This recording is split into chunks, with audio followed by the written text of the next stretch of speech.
It's my tips and records. As a doctor, I make research. As a doctor, I create new things, yeah.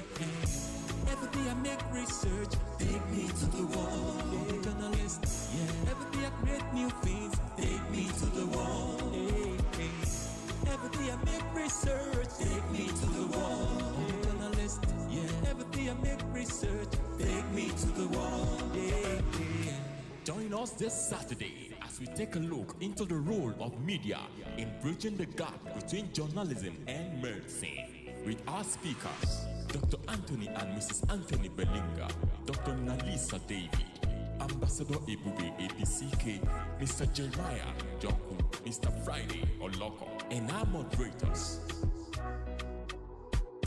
Every day I make research, take me to the wall. Yeah, journalist, yeah. Every day I create new things, take me to the wall. Yeah. Every day I make research, take me to the wall. Yeah, journalist, yeah. Every day I make research, take me to the wall. Yeah.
Mr. Ken, can you introduce yourself?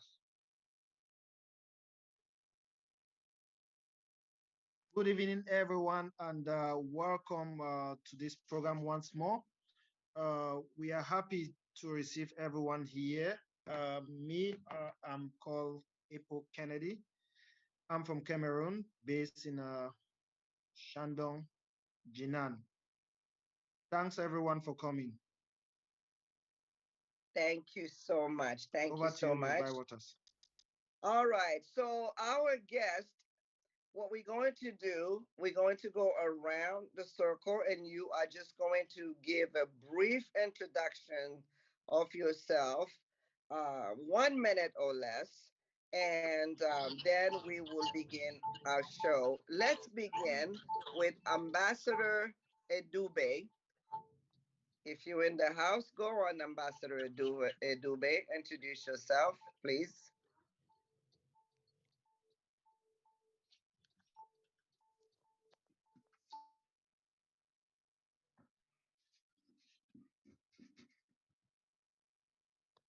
Okay. All right. Let's move on to Mr. Friday. If you're in the house, go on and introduce yourself, please.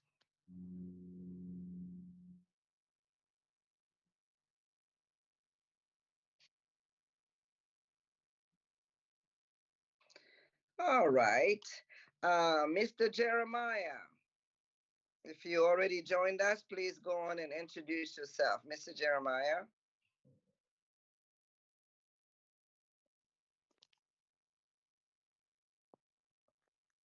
All right.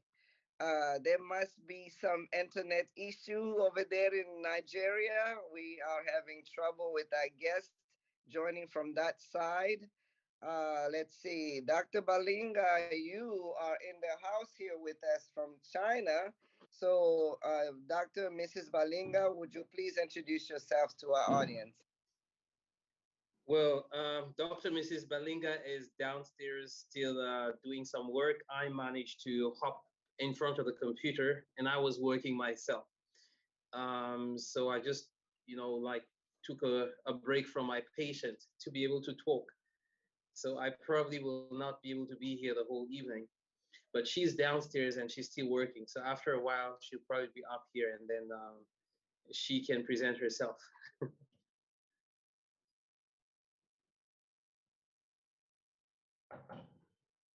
Right.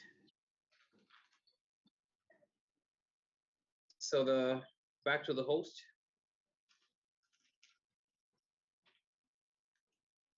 Right. Are you there? Hello, Miss Emilia. She may be having some internet trouble there. So in the meantime, since I happen to be online, I will proceed to present myself. So my name is Anthony Balinga, and I'm a doctor in combined Western or Orthodox and traditional Chinese medicine, with a preference for traditional medicines, just because I feel that they have fewer side effects. While not rejecting one form of medicine, I simply have a preference for another one. But generally speaking, I am an advocate of the blending of the two.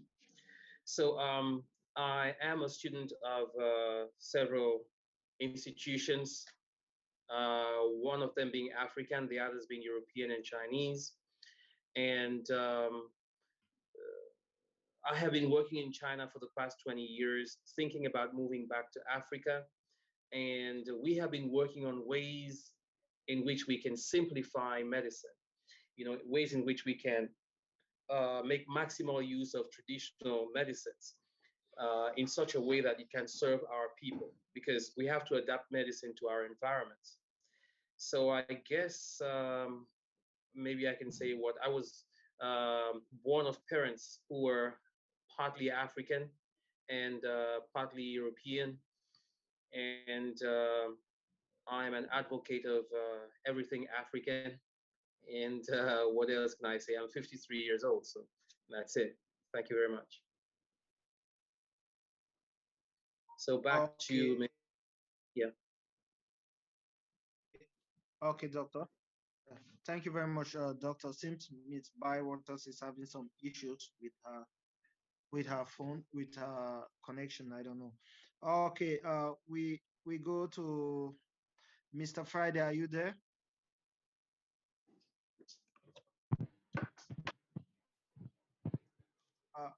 Mr. Friday seems not around. I know my doctor is always around. Dr. David, are you there? Oh, yes. Good evening, Dr. David. Can you tell us a little bit about yourself, please?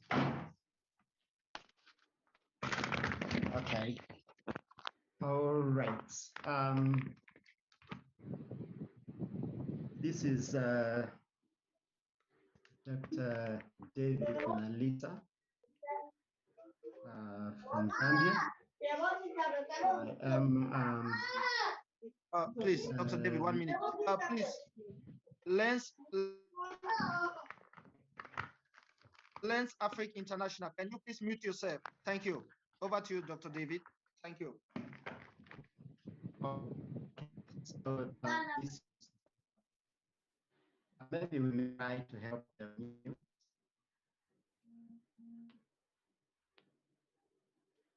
All right. Can I continue? You can go on, doctor. Thank you. All right. Okay. So this is Dr. Nalisa David. I am from Zambia. I am an endocrinologist. I deal in endocrine and metabolic diseases. I also deal in rare diseases. Probably those diseases back home, you'd think that maybe somebody was bewitched because of this kind of a thing. So I'm a specialist in rare diseases. Happy to be here and happy to be under the wings of moderation. Hope we enjoy the time. Thank you.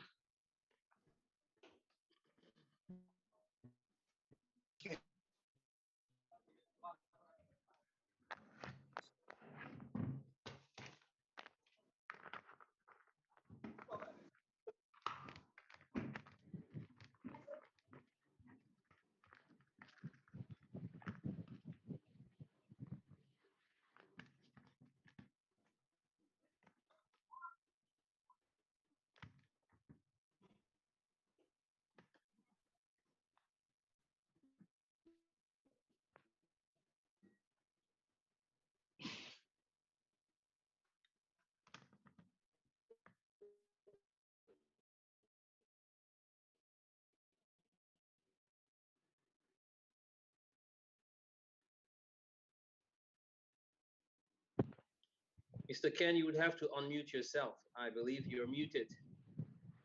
Thank you very much. Thank you very much. Mr. Ambassador Ebube George, good evening.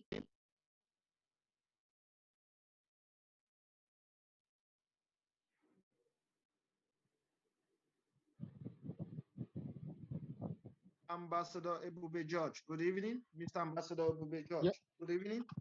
Yes, yes.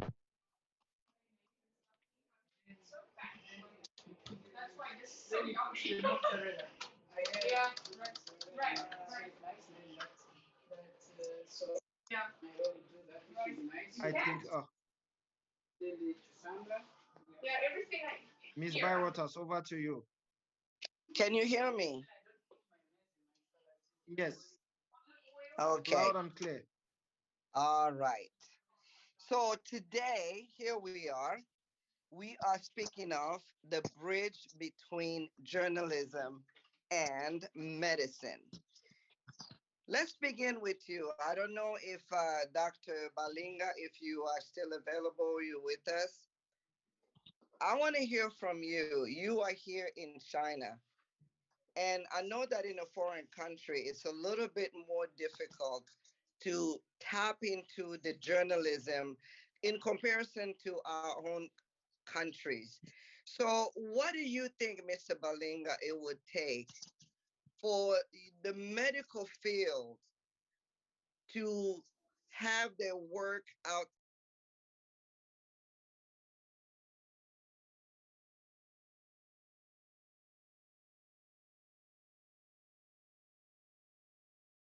This meeting is being recorded. Journalism can help us put our work out there by like holding meetings. You see, for example, in Uganda, in Kampala, once usually on a Wednesday afternoon, once a month, a group of journalists converges at a public place for 2 hours, and they hold a conversation on health, science, and research. And these are members of a group called Health Journalist Network in Uganda, and they have monthly meetings, or what they call science cafes. And these are steadily growing in popularity. So journalists, especially journalists, African journalists, can help us by holding these kinds of meetings, like a monthly meeting wherein doctors can freely talk about what they do, how they do it, why they do it. Especially in our case, like my wife and myself, for years, we have dedicated ourselves to trying to bring to kind of synthesize uh, orthodox medicine, Chinese medicine, and African medicine in a form which can be very suitable for our environment in Africa, for our own people. And so this is a little unusual. The way we work is unusual, and a lot of people do not understand it. We think that journalists, by holding, for example, a monthly meeting with us, wherein we can talk about what we do, how we do it, how it relates to the people, and what benefits it can bring to our African society. We think this is a good way that it can be done. Thank you very much. Thank you. Mrs. Balinga, Dr. Mrs. Balinga, what about you? How do you feel? I know that you were working, your husband said you were downstairs maybe with the patient. All this wonderful work you're doing, all that wonderful work. How can journalism help you put this in the Chinese media? Yeah, thank you. Thank you, moderator. Yeah, like what we're doing right now is very beneficial to us and to a lot of people who might benefit from us. So I think the media can do a little more, like um, more uh, newspapers and uh, news magazines and even TV stations can get involved with the work that we are doing In this way, a lot more people will get to know us and would be able to benefit from what we're doing. So I think right now, there might be some other people, some other doctors working in different areas, and they're not known.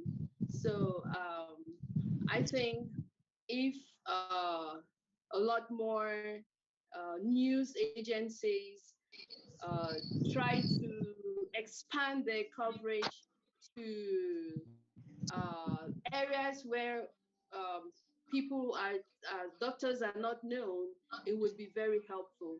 Yes, thank you. Okay. Ambassador Edube, can you hear me? Yes, um, yes, I can. Okay. Can you please tell us a little more? Tell me a little more about yourself, please. And what city are you Uh, joining from? okay, I'm in Abuja currently. Okay. Um, Depends on where work takes me. Uh, I'm a scientist. I'm also a serial entrepreneur, involved in a lot of things.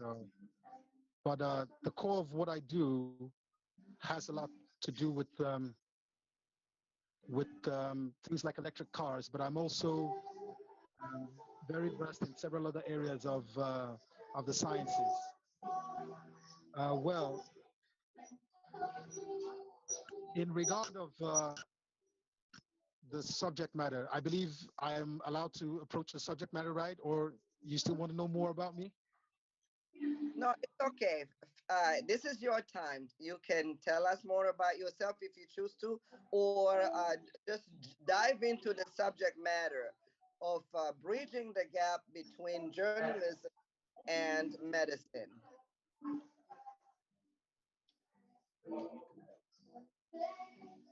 Okay, events. It depends on what the subject matter is. And on the issue of journalism and medicine, it's a very unique one, and I'm pleased to be here. BridgeAfrique and all the partners and all the professionals here. I appreciate the opportunity. It's well, to dive into this straight up. It's a very important subject matter in the sense that, first of all, I will talk about it from the point of view of the pandemic. About 90 years or so before the last pandemic, which some people refer to as a pandemic, nobody knew what that really was. In fact, when COVID happened, I wasn't in Nigeria, I was in Sierra Leone, and between Sierra Leone and Guinea doing business. And when it happened, I barely had an idea of what to expect. And so did a lot of people, because here we were with a new disease, and many didn't know how to react to it. Now, the media played a key role in having to allow people understand what we were up against, the coordination between the World Health Organization and several other institutions like the NCD, like this. So a lot of people got to understand that you needed to wear masks, you needed to be very careful about keeping some measurable level of hygiene, and so on and so forth. And these things, like, it shaped and changed the world. So this was where media was helping communicate the coming of a disease and the health impacts for economies and countries and persons and families and all that. And it was until COVID came that a lot of people could understand what a pandemic really was about.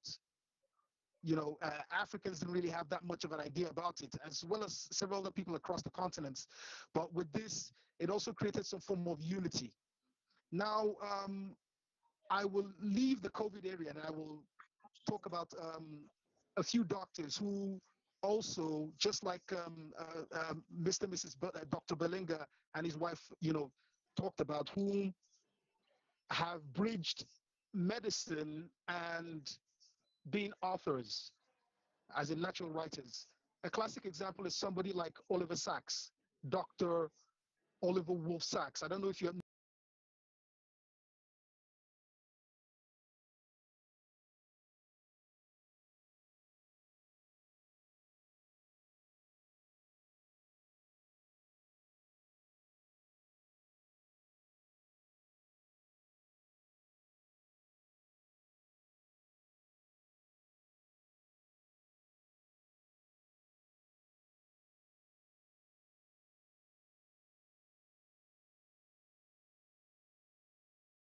This meeting is being recorded. There was also he touched on subject matters that had to do with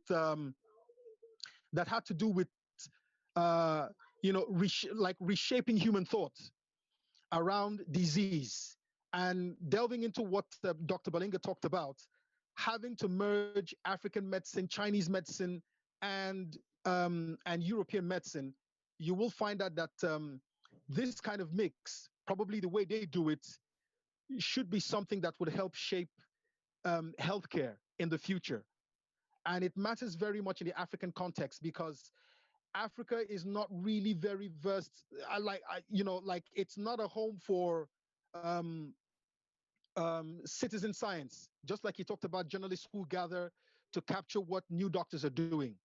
So there is a need essentially for citizen science and research communities in Africa to organize themselves in such a way that they can play a key role in capturing new scientific breakthroughs and concepts, you understand, that doctors abroad and even those back home are trying to put together, all for the betterment of society. I'll leave it there for now. Thank you. Okay, thank you so much. So you sound like a man who wears many hats. You are in the scientific field, and also, do I hear some journalism as well? I'm a journalist. I'm a miner. Okay. I'm a writer. I'm a speaker. I do several other things. So it just depends on the subject matter. And then, I have the opportunity to bring out either that part of me. Thank you very Oh, much. thank you so much. Dr. Nalisa, can you hear me? Oh, yes, I can hear you, madam. All right. So, who is it to be blamed? A lot of our doctors complain that they're working so hard and their work is not displayed out there. So, do we blame our journalists or do we blame you, the doctors, for not letting your work? Yeah. Okay, oh, that's a very nice question. Thank you so much. Yeah, you're saying we do complain that a lot of our work is not being displayed out there. And Yes. the question is, who is to blame in this kind of a situation, right? Okay, Yes. all right. The medical field is quite a sensitive, it's quite a sensitive and noble career. I would say most of the work that is done in the medical field is the work that does not really need to be displayed outside there. An example is you are examining a gynecologic patient. You wouldn't want her private parts to be seen outside to the world. You want her to be in her privacy, or you are operating on somebody with a very special illness that this person may or may not want this condition to be known by others. And ethics come into play. There are certain situations whereby doctors, quite all right, have been complaining that the hard work hasn't been shown outside there. But the complaints about raising the salaries and improving work condition are being dramatized or all right, shown to the outside world. Whilst the real thing that makes a doctor stay 24 hours, 48 hours in the hospital are not shown. Yeah, this is quite a debatable issue. It's quite a debatable issue. And this, in some ways, has brought a little bit of conflict between the people in the media and the medical field. But at the same time, we are people who need one another in one way or the other. An example, if there's a new science breakthrough, you need a journalist to come and show the world that actually in this hospital, they've isolated the conjoined twins, or this hospital, they've done a heart transplant, they've done a kidney transplant, they've done this and that, or they have actually handled a rare kind of condition. At the same time, would love journalists to actually help us with sensitizing the masses. We can give an example of if there were no journalists, how would people know about HIV?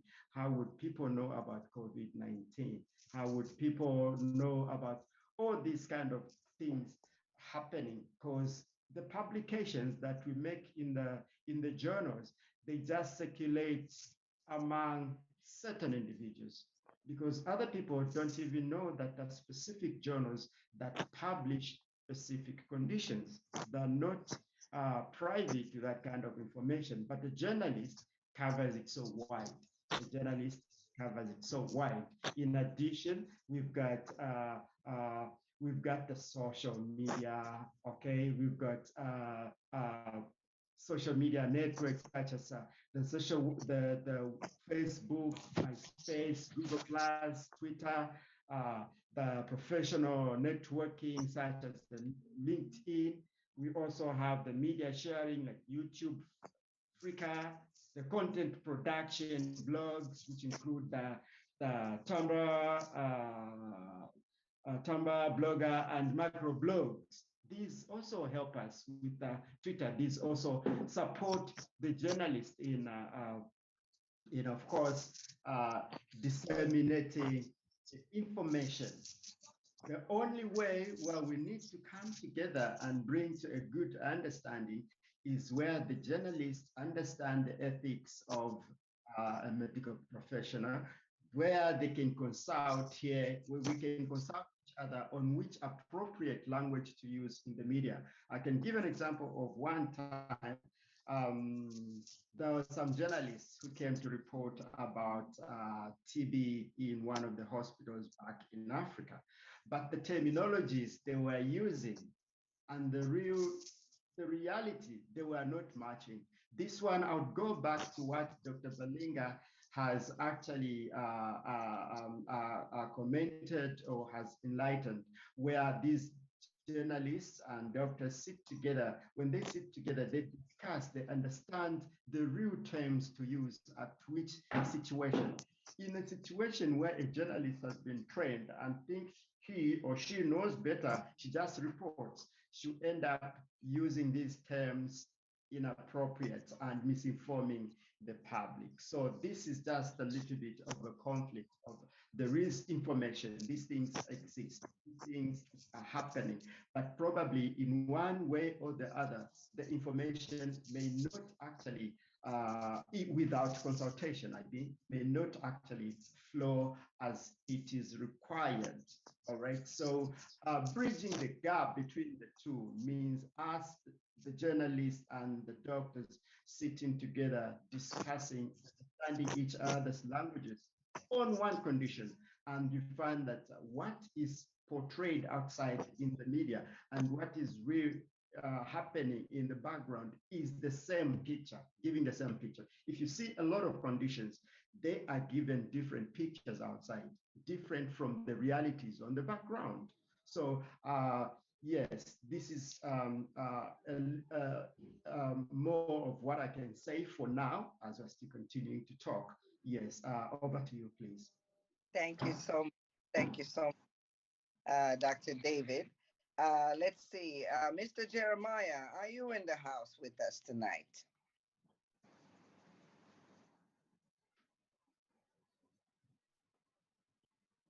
Okay. Mr. Jeremiah is actually in the Hello? journalism field. Can you hear me? Yeah. Yes. Are you there? Okay. Right. Mr. Jeremiah, your Can you see me on doctor, video? our Hold on. doctor are complaining. You are not helping them to put their job out there. Oh, I put the video. Well, I You put do? myself on video. Hold on. Okay. I put myself on video. Mm. I put the video on. Is it on? Yeah, the video on. Yeah. Is my video on? Yes, your video is Really? I can't see it. you're going on and off though. You fading in and out. Yeah, you coming Oh, in really? and out. Oh, really? Oh. Is the video on now? You come on and then you disappear. You come on. It's okay. Go ahead and speak, even if the Just go video ahead. is We not. can see you. Oh, okay. Oh, okay. All right. All right. The topic of discussion is on the media Yes, and medicine, right? that is And then, correct. And you are in the journalism part. So I'm yeah. telling you right now that the doctors are pointing the finger at you, sir. Your field, you should be advertising the wonderful work they're doing. Why aren't you doing it? Good enough. Good afternoon, good evening, and morning, gentlemen and Yes. ladies. Okay, I am Joko Jeremiah, Ajike, and then I've been around here since 2019 in Nigeria, and first on the area of labs in reporting the works of the medical exploit between Asia and Africa. These are places of my primary assignment, Asia and Africa. Okay, that that lapse period, I would say it was a learning period for me.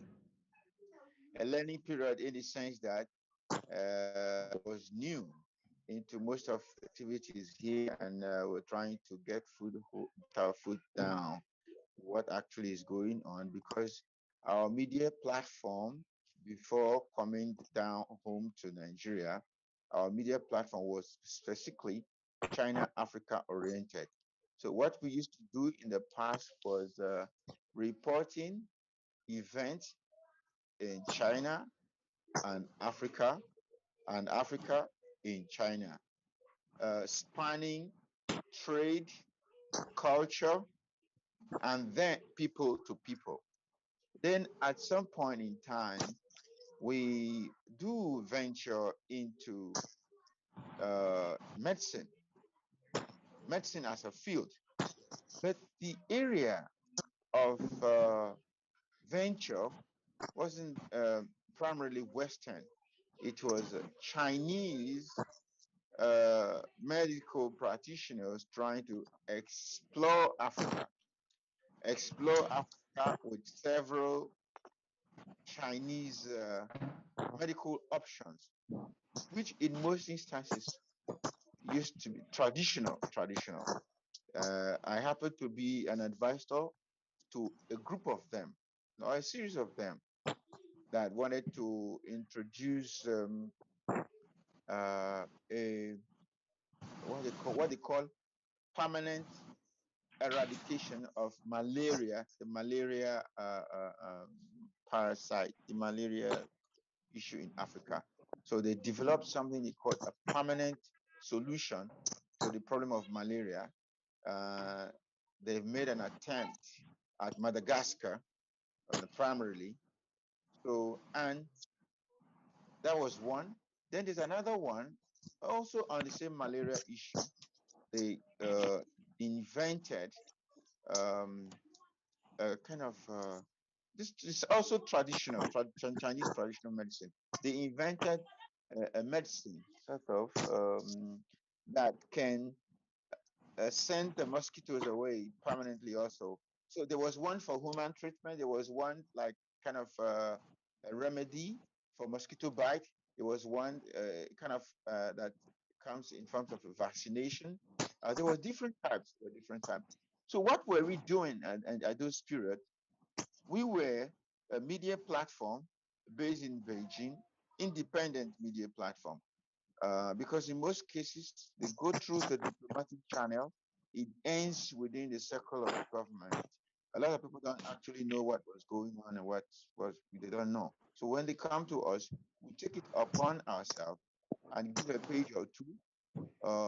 We'll try to bring the matters, the story home. We made a lot of effort before 2018, then 2019. Then it seems that there was a lapse. And within that period of lapse, we we really Calm don't down. know much What you want to what eat? happened. Come. We really don't know what happened. But I'm aware of success stories, like even in Nigeria and Zambia. What was the success story? Malaria drugs, malaria treatment. They came with what they call China-oriented drugs. China-oriented drugs. Some of them were influenced. Some of them whose coming into Africa were influenced through our media platform. We didn't have any direct benefit. Okay, what we did was that first introduction, that news report of there is a drug of this nature. If you put it to use, it's going to be useful and that. So, but the actual implementation, we never know what happened until it became business. All what we began to see was billboards of drugs advertisement. Before you know it, it was in the market. The same happened in Zambia. The challenge we found out we had was when politics get into the when politics get into the train of communication, the media lose the ground. That was what we found out. So in that aspect, yes, with the media we have work to do, we have workload, but we found out that once politics get in the ground, when did the politics always come in? At the time of introduction. I was in a meeting with a member of the House of Representatives. I said, then the Chinese were coming within the drugs. Okay. And when you're coming with such innovation in medicine, this is where media play a very vital role. Unfortunately, for those of us in China, I don't know about other overseas countries. It appears that when the media get involved, because the media will not be biased in its report of research and certification. We found that some of these innovators, or some pardon the interruption. Pardon the interruption. Everyone, please, may I ask you to mute yourselves? I see a lot of people whose mics are open, and let us please limit it to only the person speaking. So please mute yourselves so that we can only have Mr. Jeremiah speaking right now. Thank you. Go ahead.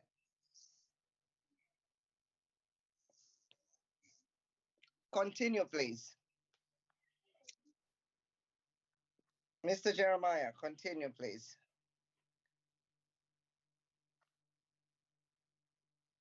okay, all right, can you hear me? Yes. So, like I said, so in the meeting with that member of House of Rep, the what happened? The Chinese also wanted to bring these same drugs, malaria-related drugs, because malaria-related drugs is a big business in Africa. In Nigeria, I don't know about other African countries, but I know it's a big business. So, and now there are rules and regulation. There are policies. The job of the media is to advertise these policies, make these policies public, and also make these new these let me call them, let me use that word, investors in the medical field.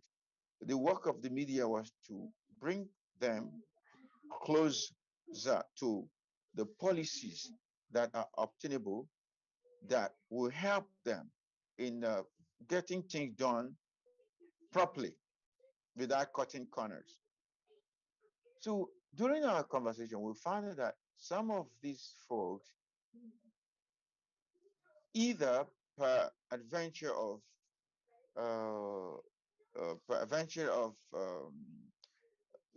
illicit, adventure of business as usual, or adventure of private other private interest against the bigger picture, which is the nation itself, and the people. They pass through this political representative, put money in their hand, and before you know it, these drugs are in the market.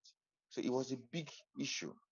We almost want to take that up, but what can we do? This man in the politics, the people who brought these drugs in, uh, they've already compensated him in a way for helping them to cut corners. Here in Mr. De- Nigeria, Mr. Jeremiah, are you yeah, referring to that drugs that was produced in Europe, that hydroxy? no, remember, I said our Mm, focus of mm. our focus of media coverage has always been China and Africa, Africa and Yeah. China. I don't know Yes. Yes. what is operational in other areas. And Yeah. what we have, our role as a media was to do a balanced reporting, to let the coming in investors see that there are rules and regulations regarding the introduction of any new drug. There are policies, and we also let the people in Africa know these people coming. This is who they are. This is what this drug has passed through certain procedures. We will give that assurance. Okay, because in China you can't cut such corners. But when you come in here, our body structure and the China body structure, the African body structure and China, they are not. I don't think we are similar. There are certain things that are obtainable, that are operational in our body system. In China, if you take them, you go to hospital. So our job was to do this balance reporting. Say, okay, this is what China. If you're coming to Africa, these are the procedures. These are the channels you have to pass through. Okay, these are the department you need to get registered, testing, and all that. So along the line, politics always play in. It becomes a bridge. So how did it become a bridge? I just give you an instance when I had a meeting with that member of House of Rep.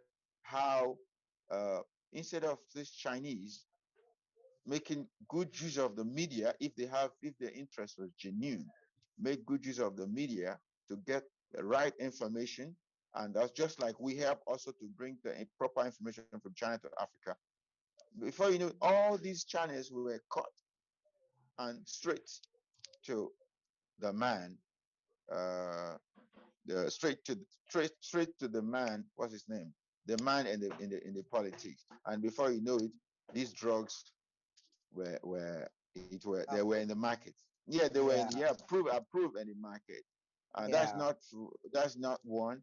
We went to, what do you call it? I went to Zambia. I found that something similar was also in existence. You know, something similar was also in existence. These Chinese come with the documents seeking for access to the Minister of Health to get approval and this and that, and they of monetary gains. See, if you help to get these done, okay. Oh, hold on. I can't see myself anymore. It's okay. We Uh, can hear you. We can hear you. Keep talking. you can Yeah. hear me? Yes. All right.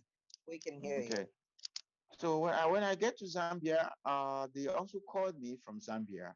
They called me, say, this is what's going on. Where are you? We need your assistance. Blah blah blah blah.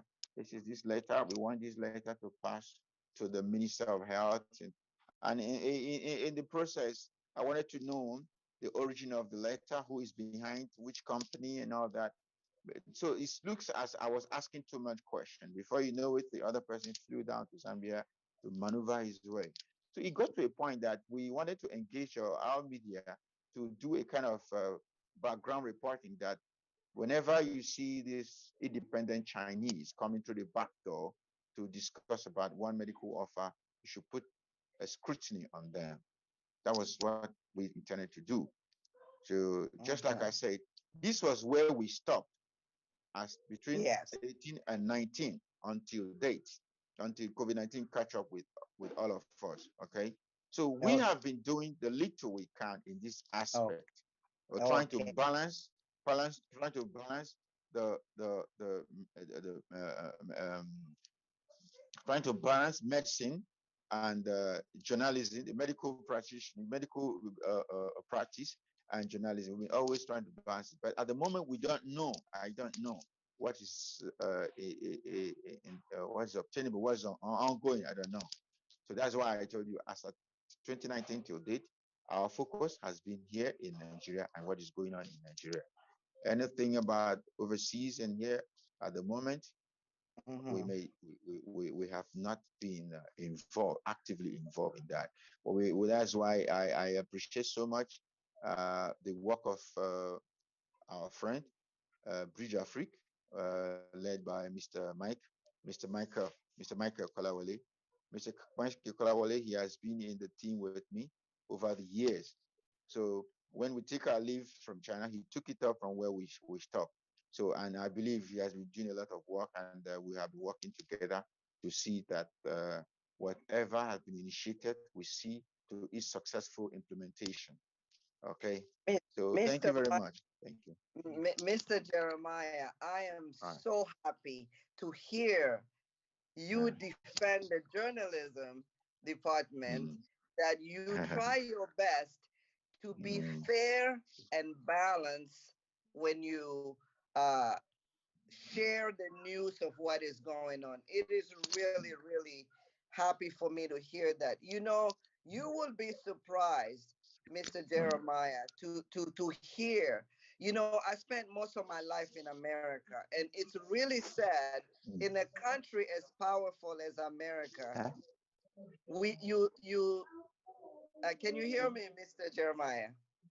Yeah. Okay. Yes. Go ahead. I was trying to say that you may think that this kind of politics injecting itself in the game of fair and balanced reporting of medicine, you may think it's only happening in third world countries, but let me tell you right now, that also happens in America, the number one power in the world. And during this pandemic, I'm not sure if you guys witnessed that or not, but we had our late President Donald Trump, who was pushing the malaria drug, that hydroxy. That's why I was asking you if that was it. That was the malaria drug that was produced in Europe, and he was pushing that so that we can in America use it for COVID. But it became ridiculous because politics got in the way, and the average American did not know who to trust, because when the news media, when journalists will write something about hydroxy, the average person started questioning who is the source speaking about this. Is it a Republican speaking, backing up President Trump? Or is it a Democrat speaking against the drug because politics is in the way? So thank you for bringing that ingredient of politics. Politics always gets in the way of everything. But we will continue to do our best. We'll continue to do our best with the platform available to us, and then we hope with the cooperation of people like you, people like George and my friend Michael, we have always been in the role. We will continue to do our best. We hope. Some did not succeed. Some of the genuine ones, most of them did not succeed. But those ones who decided to push through the back doors, They did succeed and made a lot of money. A lot of money. You know, But let me Africa tell you, is. they may make a lot of Hello. money today, but eventually they will pay their price. Well, let us bring Mr. David at Hello. this moment. Not David, I'm sorry, Mr. Friday. Mr. Friday, Thank we you. haven't heard from you. And after I finish with Mr. Friday, I will turn it over to my co-moderator, Mr. Ken, to take it over for a little while. Mr. Friday, can you hear me?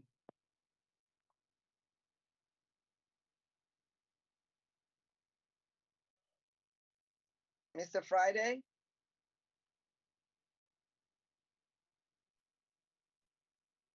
Yeah, I guess Mr. Friday Oloko is battling with his network.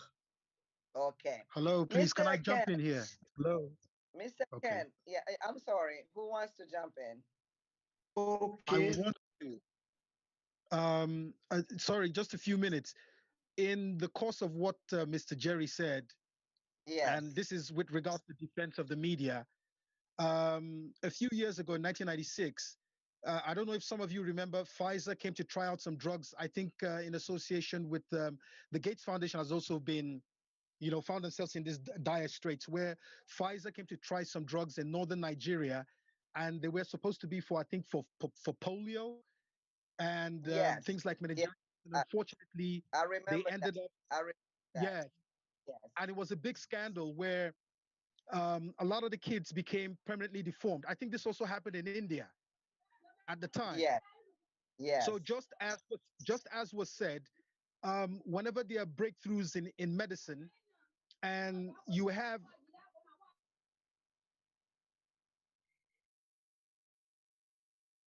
Go ahead. You muted yourself. You are muted. okay, whenever there are breakthroughs, okay, yes, whenever there are breakthroughs in medicine, it's actually important to be able to bridge communication from the media. And unfortunately, politics does get in the way because a lot of politicians get their pockets lined, and it helps probably make them look good when they seem to be working with pharmaceutical big pharma that is introducing a drug. But unfortunately, the effects, if anything does go wrong, are with the populace who become the victims.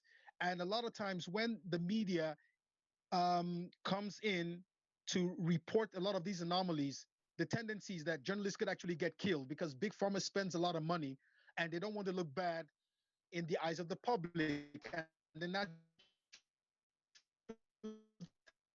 thing is Okay.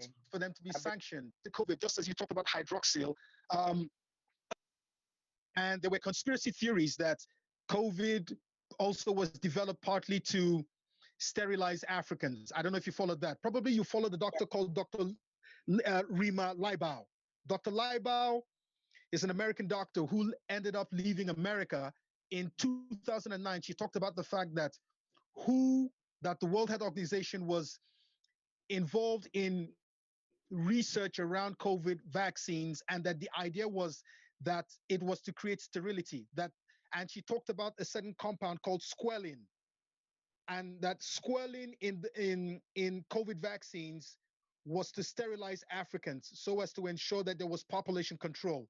So a lot of these things have to do with, apart from medicine itself, the politics, and unfortunately the media gets caught up in the middle, where if journalists are blocking by their reportage things that are happening in terms of the dangers of using either pharmaceutical drugs or the effects and all that, they probably can tend to be killed. So these are some of the challenges. So as Jerry rightly said, politics is unfortunately an opium that exacerbates or that breaks the relationship between you know, actually efficacious medicine, its effect on the population, and having to put the word out there of what should be done, or what drugs to use or not to use. And just as you mentioned also, issues between the Democrats and the Republicans, and Trump pushing hydroxyl, and others were trying to kill it. So you could tell that probably somebody's pockets were getting lined so that you could sell more drugs, because basically COVID was about big pharma making trillions of dollars from an artificial sickness That's basically what it was. Thank you. Ambassador Edube. So my question to you though is I am an average person. So where do I draw the line between fake news by some journalists and real news? This is what I'll say. It's unfortunate that the world in which we live, social media has democratized, news, the proliferation of news. So you had the traditional media normally that you could easily hold accountable, but also the traditional media, unfortunately, has been compromised. So I would say this: that is where there is the role of the journalists themselves to try as much as possible not to get compromised because lives are very important here. The other would be that, like in Africa, there is a need to have citizen science communities, just like Dr. Belinga talked about, where you could actually have journalists and doctors or scientists and researchers, talk extensively and, communicate information. And just as Dr. David said, communicate the right terminologies that allows for people in the course of reading to know or to be able to distill the information. It's pretty key. It's a complex world out there where social media and traditional media have complicated the space of information dissemination, but it also lies with the regular citizen to try and educate themselves, ask questions, and that's why you have feedback in terms of the media. Would ask people for any editorial. Would you write questions that can be referred to? Some media have days and pages where you can access medical information depending on the questions. You can have a professional doctor that breaks a lot of this information down. So it's a complicated world out there, and it lies with the media to be able to create the enabling environment to distill scientific information as should be shared with people, because drugs can do their damage. And unfortunately, also, there is the issue of fake drugs, where a number of people are either pushing expired or fake drugs into markets anywhere in the world, depending on the porosity of policy and policing, by the health system. So, I mean, these are the challenges, but it's for everybody to work closely together to ensure we live a safer world out there. That's the much I can say. Thank you so much. I hope that you are speaking for the majority of our journalists because I know that anyone can be bought, and that includes. I'm not accusing you guys. I'm not You're right. accusing all You're right. journalists. Yeah, just in the same way that politics can buy their way through either the medical field or whichever other field, they can easily also buy journalists to publish and falsely publish Yes. information out there. So Yes, indeed.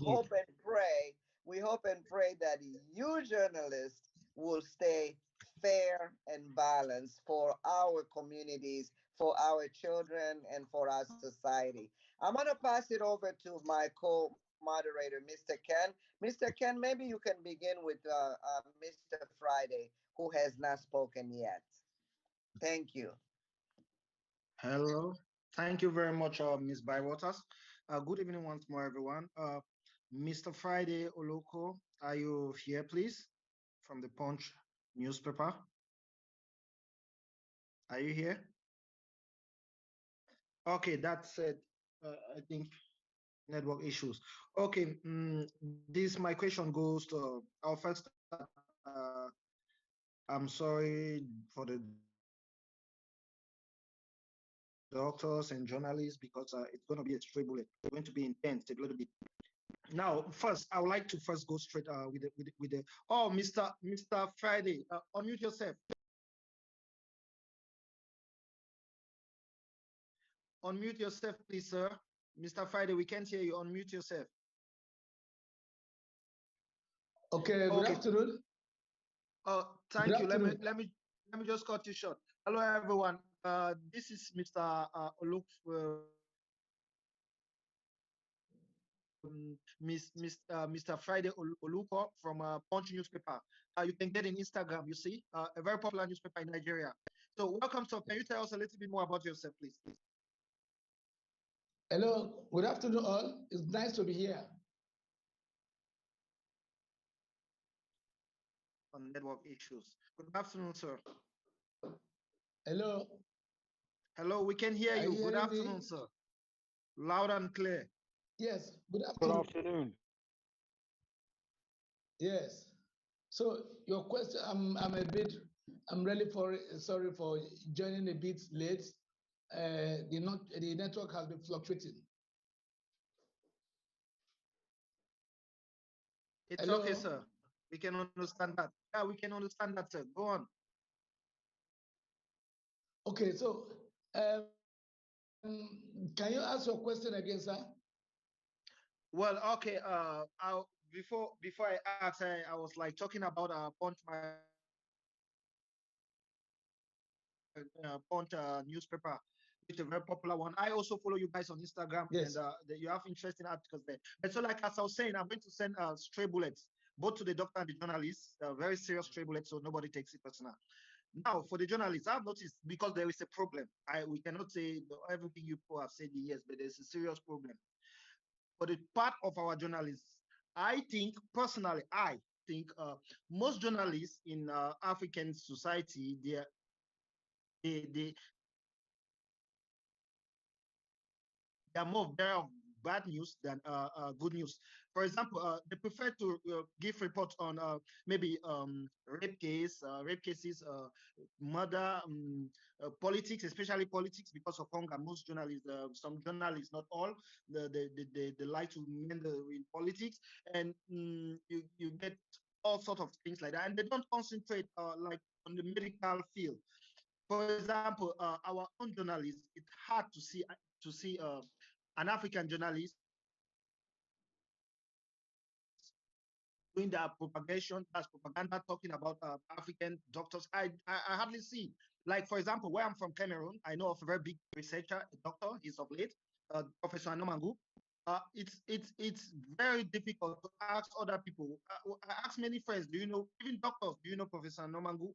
People say they don't know him. But that's one of the first Africans to even move forward with the HIV research and so on. So I think journalists, they are not doing really what they should be doing. So what do you people think? What are the means you people think can bridge this gap? Well, thank you very much. It's actually nice to be here. Talking about journalism in Africa, Nigeria, I think the issue you raised is a very, very germane issue, and Nigeria is not an exception.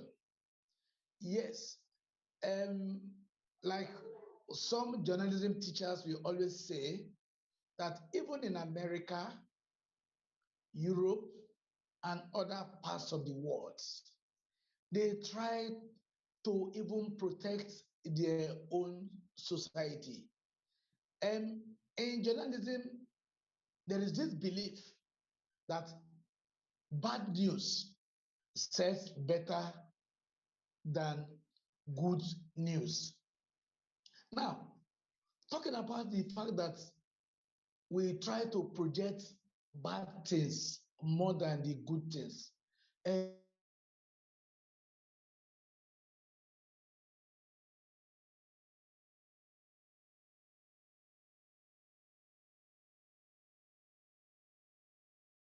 Entertaining and some other things. Now, hello, are you hearing me? I'm getting you, sir. Loud and clear. Okay. Yes. So the fact is that in this present era where the society tries to maybe influence the content of what we do, most times we have come to realize that when there is a bad story, for instance, the issue of a pastor, a cleric raping a 12-year-old child in his church, Since journalism aims at remodeling the society for best, that type of story is not something that can be swept under the carpet. Or maybe a member of a member of the National Assembly, a senator who some years ago, after being a governor for 8 good years, came and married a 14-year-old child. That type of story is something that cannot be swept under the carpet. The Nigerian media that as we see it today is one of the freest. What sometimes we write and we get out of it, in some countries, even in Asia or even China sometimes, such type of stories are not the type that will come into public domain. So in a society where there are the wrong supersedes the wrong people, bad things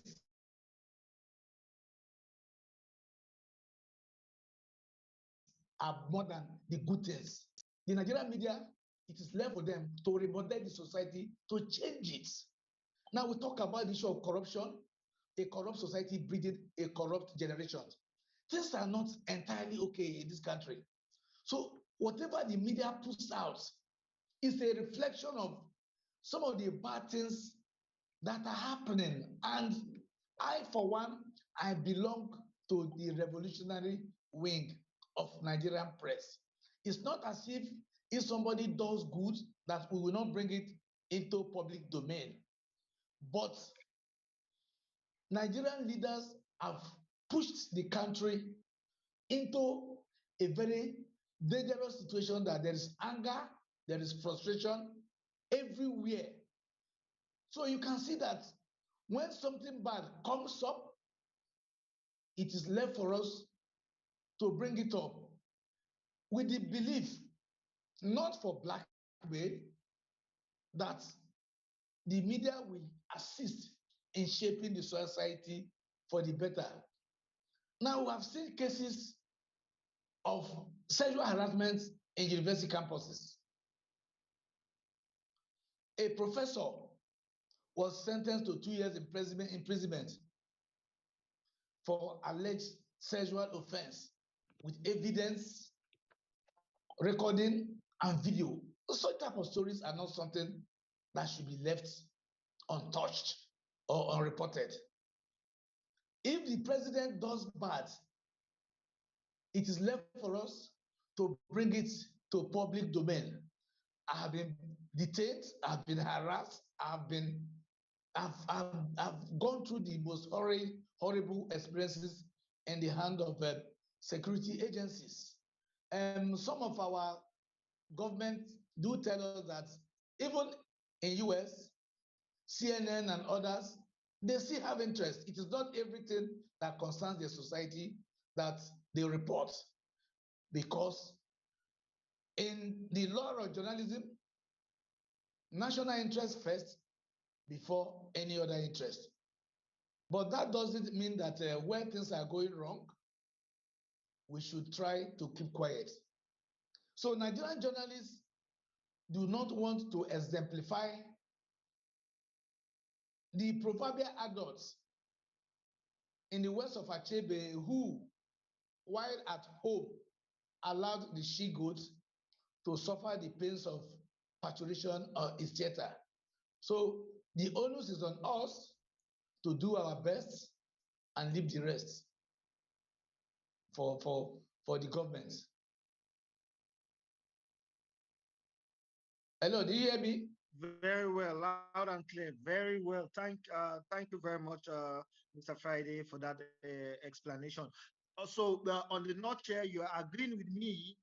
We are not very good propagandas. We don't sell the works of our doctors. We are concentrating more on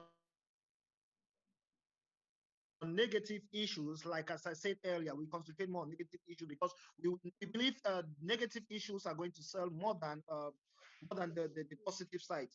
Is that so? Okay. That's a nutshell, right? Excuse me. I have something to say. I have something to say on that. Yes, sir. Friday. Yes. Can I Friday, give you sorry. something? Mr. Okay. Jeremiah, 1 minute. We'll come back to you. Okay. Yes, Mr. Friday. Okay. Okay. Yes.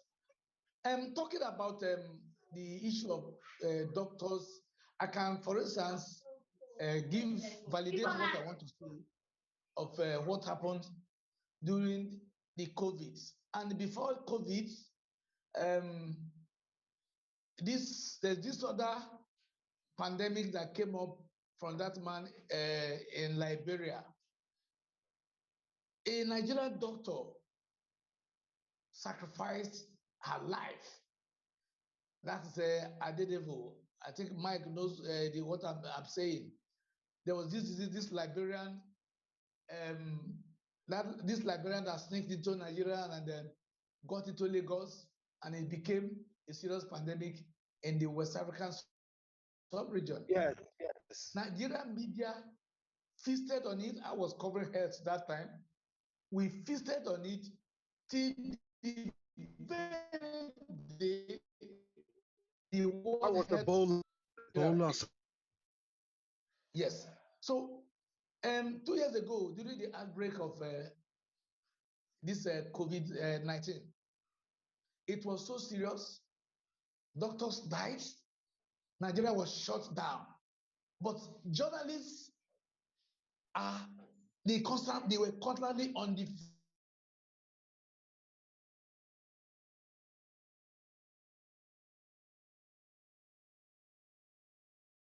field and study. What is going on? Is this the end of the world? Because the whole country was shut down. People were not moving to even get fuel. But even at that, Nigerian journalists, I was constantly going to the office. How I get to the office, it does not concern my editors or my employers. So, talking about those type of emergencies, Nigerian journalists did their best, reported it every day. Every day, if you Google, I had interviews with the ministers of health, interviews with Nigerian Center for Disease and Control. So, in terms of reporting of the pandemic, we did our best to make sure that we give to the public what is going on, and any effort that is being made by government, the arrival of vaccines and all that, none was kept away from the public. Positive, negative were reported. The good, the bad were reported it. So attention is usually given more to public health practitioners whenever there is emergency. Yes, it could not be so now because elections are coming. People de-emphasize what is going on. The only problem we have with Nigerian media, I think it might be so, even in Cameroon and other places, is that what is presently at stake is what sells the news. A question, Mr. Friday, to verify. Yeah, a question for you. Should journalists only wait for when there are emergencies before the propagate our thoughts, or they always get in deep, mind their good works and stuff? There is a No. Any person that does well should be reported. Like I said, the good, the bad, and ugly. It is not only when there is emergency that we beam attention to doctors. We have many Nigerian doctors, health practitioners doing fantastically very well. So we should not really have to wait when issues like emergency comes up that attention should be beamed on them. In my paper, for instance, we have a column for health, we have a column for politics, where anybody does something very, very spectacular, better, it should be it is our duty to bring such things into public limelight. So I agree with you that most times Nigerian journalists try to emphasize more on politics or in business, but such things will not really put the economy. It discourages people who are doing well. They will not be encouraged to do more because when the media focuses attention on them, they are usually encouraged to do what is best and leave the rest. I agree with you that the media should do more in promoting proficiency, expertise, performance, and those who have done well in their choosing fields, they should be celebrated instead of just giving attention to either politics, business, crime, and all other malfeasance in the society. Okay, thank you very much. Before I go to the doctors, Mr. Jeremiah, you had something to say, please. Hello, can you Yes, hear Mr. me? Jeremiah. Loud and clear. Okay, yeah. Is on the area of the conflict of interest and then opinion dissemination of journalists in Africa. Like I say, when I came to Nigeria, when we came to Nigeria, that was one of our major challenge. In fact, the relapse we had was as a result of that challenge. What we used to do was in-depth reporting and research on the various fields like in business, in culture, and trade-related activity and all that. So, but when we came to Nigeria, we found that it was a Herculean task to pitch a tent at any angle. We found that the majority of the new C items were always politics and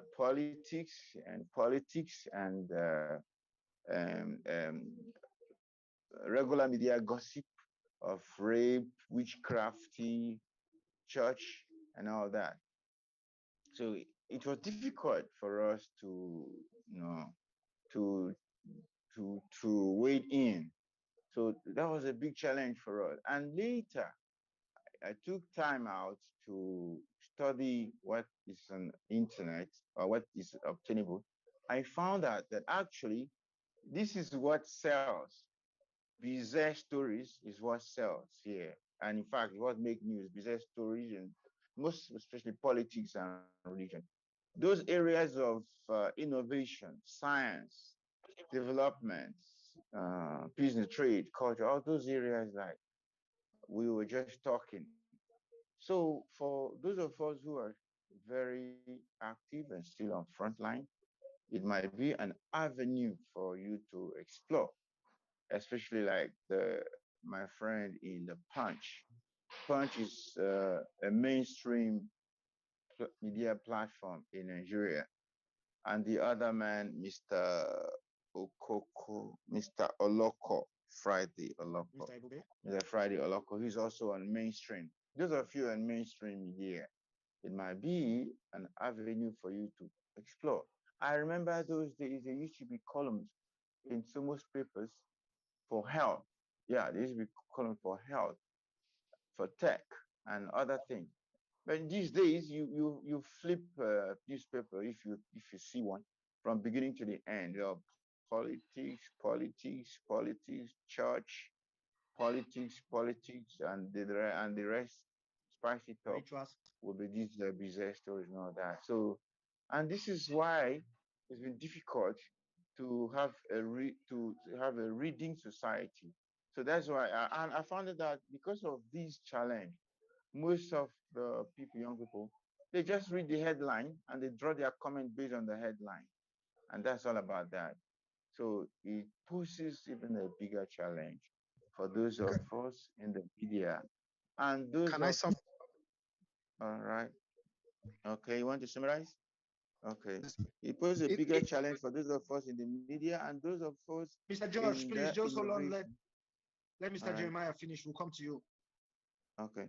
So because of that, it poses a very big challenge for those of us in the media and those of you in the area of innovative ideas in the health sector, trade, business, sciences, all that.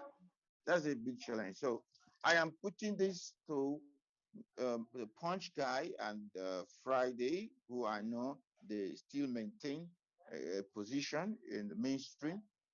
Yeah, you can take it from there and find out how issues as this will be addressed. Because as I tell you, I still maintain our platform, Lens Afrique International, lensafrique.net. It's still there, but I am not very keen. Most time I go to the site, all what is there is politics, this, politics, that, from morning to now. As I'm talking to you now, I'm doing an essay. It's all about politics, politics, politics. And the politics is not even a politics of ideas and principles. It's just a politics of let me find something to eat. So it discredits a lot of innovation. Please see to this. Thank you very much. Thank you very much, sir. Hello. Hello. Hello. Am I on? Yes, you are. Go ahead. Go ahead. Yes. Thank you very much, the last speaker, for the praises and the encomiums you gave to Punch. You must My be name one is of our. Jerry. My name is Jerry. Call me Jerry. Oh, thank you, Jerry. Thank you, Jerry. Thank you very much. Yes, thank you for the encomiums you placed in Punch. You must be one of our avid readers. Punch has been in the country for quite a long time, and what has really sustained us is our objectivity, try to be balanced and fairness. Like as you said, you cannot entirely divorce business. The owners of every media organization, they are in business. They have their own interests. But one thing that people know, most people who read Punch should know, is that if, as combative as Punch might look like, if you feel maligned, you're right to complain. We'll hear from your own side. We must reflect your side. The points you raised are taken, and where we err, we must definitely, it must get to my editors so that we get corrected and we move on. I'm happy that you raised some issues concerning Nigerian media. It is our duty to learn from your observations, bring it before our bosses, and they will take it up from there. But be rest assured that Punch that I know is not going to lower the bar in terms of news contents, objectivity, editorial policy. We have, as a matter of fact, been there for the masses because of certain issues that have dominated Nigeria: evil, bad leadership. Punch in August 2019 came out with a policy that, yes, we acknowledge Buhari as our president, but we will continue to mention him as, yes, the president, Major General Muhammadu Buhari retired. they have never been comfortable with that. And if, as a reporter, you are opening your story that has to do with the Mr. President, you didn't use it that way, definitely you'll be sanctioned. There's nothing wrong. We took that decision because dictatorship was at it was so high. And we will continue to refer to the president as a major general till May 29th, till the day he leaves office. So your observations are well taken, and I'm going to table it before my management.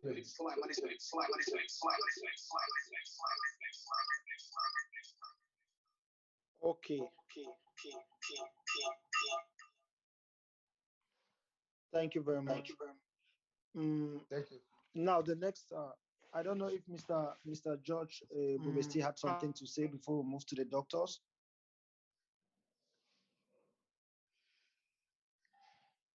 Hello. I don't know.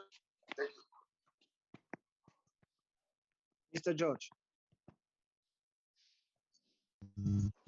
Hello. You had something to say. Okay. I wanted to say, just like Mr. Friday Alokov mentioned, newspapers are shaped first of all based on national interest. It's rather unfortunate that African leadership and African countries have not projected a scientific culture of their citizenry and power projection to the world. This is of particular importance. A lot of people around the world do not know that the likes of Hollywood and CNN are an extended arm of America's military industrial complex. And that means that everything America does in terms of its scientific creations are expressed or depicted either through movies or every form of news, media, or modification that is put out to the world to project their power. And science is at the bedrock of most Western nations that lead the world today.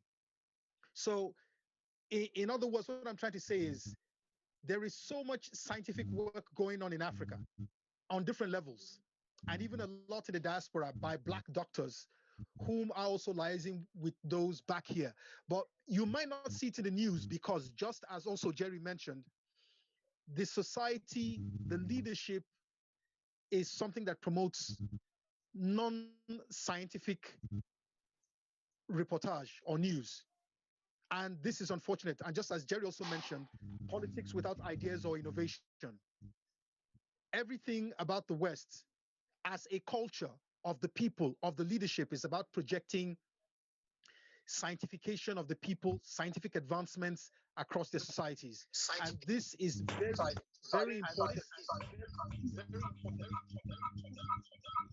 for Africa's leadership and for African journalists to understand to put out there, because it is our responsibility to be able to shape the thinking of the people.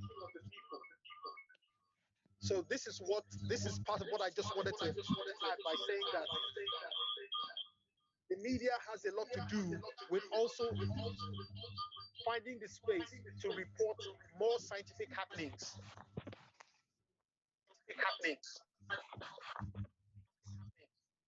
Thank you.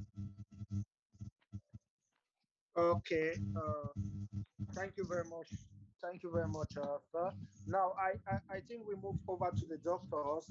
I don't know if Dr. David, Mr. and Mrs. Dr. Balinga are around here. Now, I think the echo is disturbing. I think so. So, I want to ask because now it's for the part of our doctors too.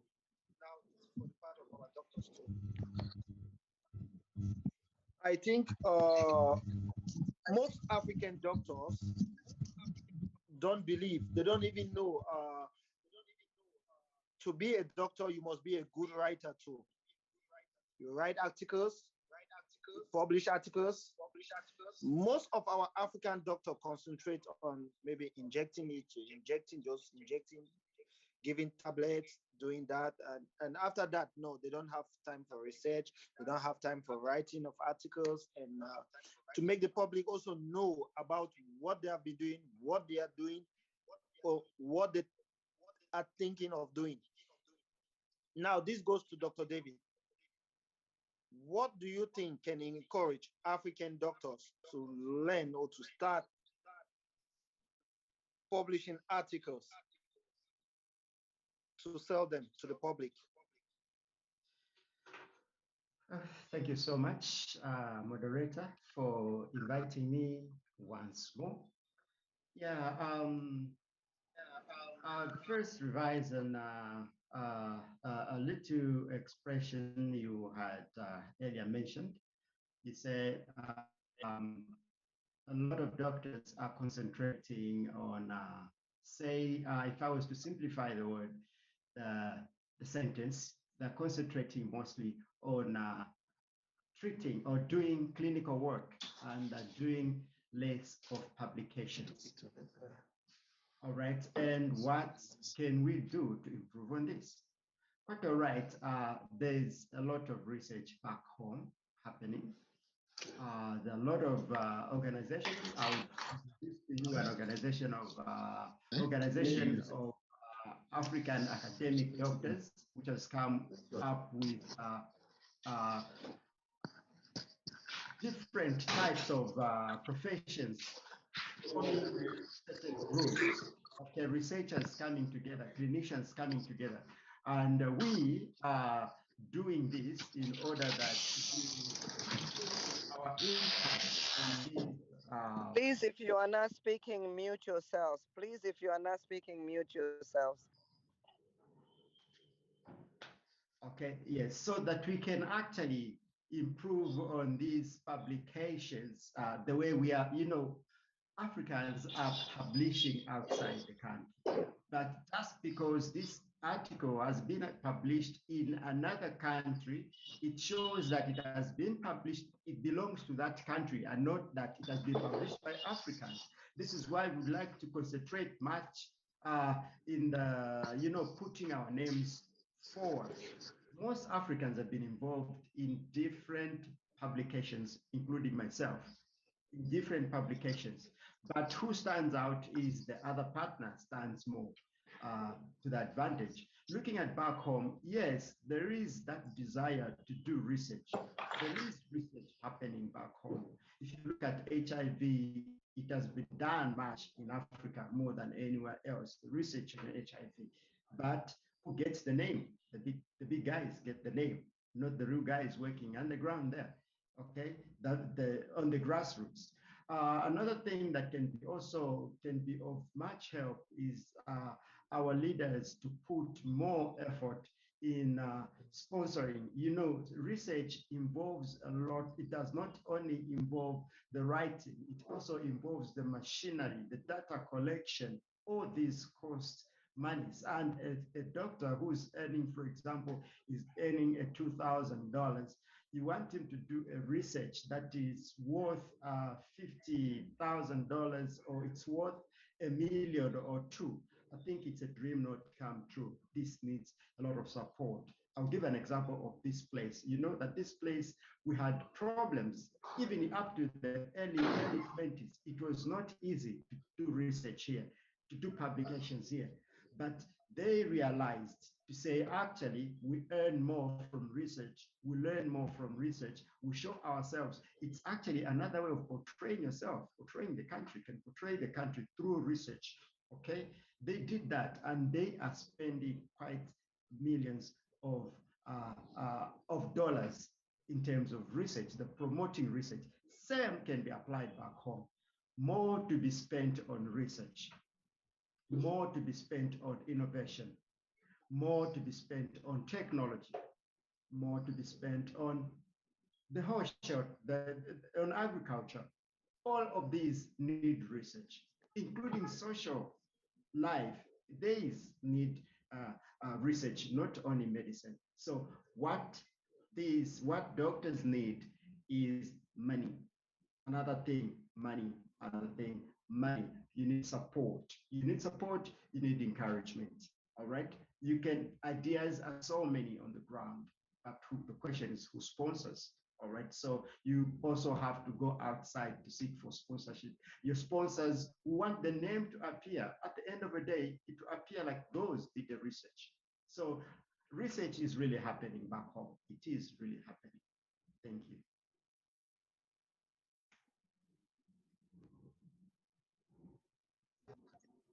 Thank you very much, Dr. David. Now over to the Balinga's family.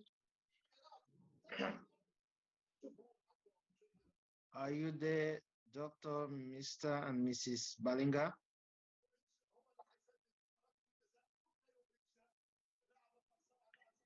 Okay. Yes. Okay, yeah.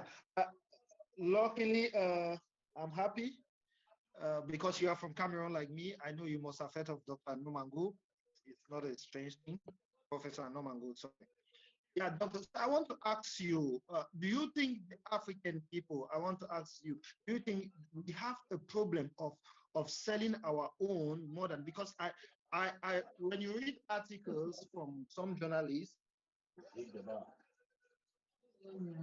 you see this, I believe they sell mostly African and European doctors and like where we are in China, I will tell you, people are out of them in a way. They have a way of doing things. They sell their things more than, they don't care mostly about negative. When you hear negative news, it just passes like that under the carpet. But when you hear maybe a positive news, everywhere they're selling it, they push it. So do you think there is a problem with our African journalists of selling our own? Because like somebody like Dr. Nomango, I'm Professor Nomango, I'm sure if you go to Nigeria, you ask about him, people will know about him. But that's one of the greatest scientists who ever existed in Africa. So what do you think is the problem? Is it African journalists or is the doctor themselves? Can I help answer that question? After, can I give answer to the question you asked? Okay, before Dr. Balinga, okay, you can go. Just briefly, sir. He asked that he said the Chinese, they don't have constant negative news celebrated as we do. And he asked if there's a problem, why in Africa we seem to celebrate more of the constant negative news. Yeah, in China, there is a department in every arm of in the arm of government, and this department is found in every province, ward, community. It's called Ministry of Propaganda. Okay, it was initiated by Chairman Mao Zedong in the days of the Red Army. The business of this ministry is, let me just make it simpler, it's brainwash and make believe. Okay, that's just the business. And brainwash and make believe that, look, it's not how bad, it's how well. It is when you say, I am good, we are okay, that you give that impression of people coming to you to do business with you. But when you cry all foul, all negative, you send people away. Now I came home to Africa and I look out for that. In fact, using that word propaganda, I found that it only works during political campaign. And even in the course of political campaign, it doesn't even work like a sort of propaganda. If the entirety of such information all tend to negative, or what we call basbos kind of political activities. This one say, Mr. A was a thief. He stole your money. He's very bad. The other one say, Mr. B was a criminal, but he stole your money. But they are all the same. So actually, they are selling nothing, but they're just trying to engage in a mud fight. That was the kind of propaganda we found here. And then in our days in China, And when we run the media, when it was very active, when we owned the platform, what we were trying to do then was to tell a story of the Africa you don't know. I want to tell you, in fact, in our days, active days, it was a shocker in China. They used to ask us, where do you get the stories from? Where do you get these people from? And we used to tell them, these people, all of them are here in China. Starting from the front cover model girl to the last person at the page, they are all Africans resident here in China, doing a great thing. You have first class guy, you have discovery, you have scientists, you have business people. All of them, they were all here. So that was what we were doing. They were coming home. We were looking for an avenue to push such a propaganda through. Unfortunately, unfortunately, system in operation. This system in operation was caused by the kind of politics that has sort of redefined people psyche, people's psyche of seeing things. Okay, if someone they used to tell you, Mr. A is from North, he is bad, he is bad, he is bad, he's a thief, he's a killer. Before you know it, it drives into the mindset. Then they change the story. Mr. B, he is from the south. He criminal. He is greedy. He is this. Before you know it, and then when the politicians found out that this was working, they now use it as a form of soft campaign tool to put the people in perpetual ignorance, and they run on them. So this is the problem why such things have not been able to thrive in Africa. And hopefully those of us, some of us decided to find our way into politics. In fact, that's why I'm in politics today. We want to see how we're able to address some of these issues. So I pray when my party win, we will all celebrate the victory and possibly we'll push this forward. We'll push this narrative forward on how to do a propaganda in the positive. Thank you very much. Okay, okay, thank you very much, sir.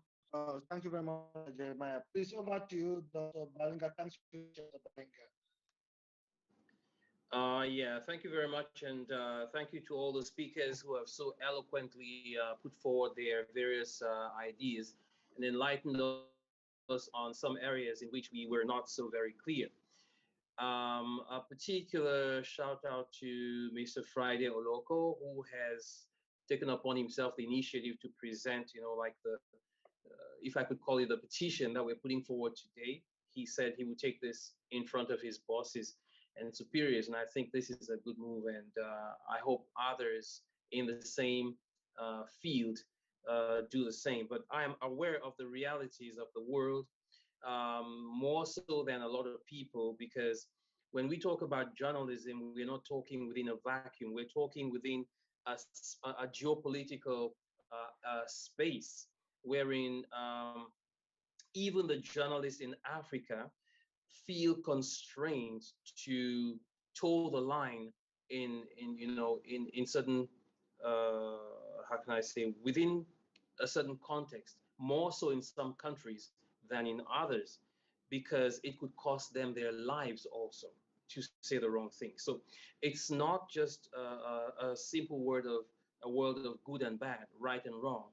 It's about political interest. It's about financial interest. In the same way as people die because they stand in the way of big oil, people die because they stand in the way of a big farmer.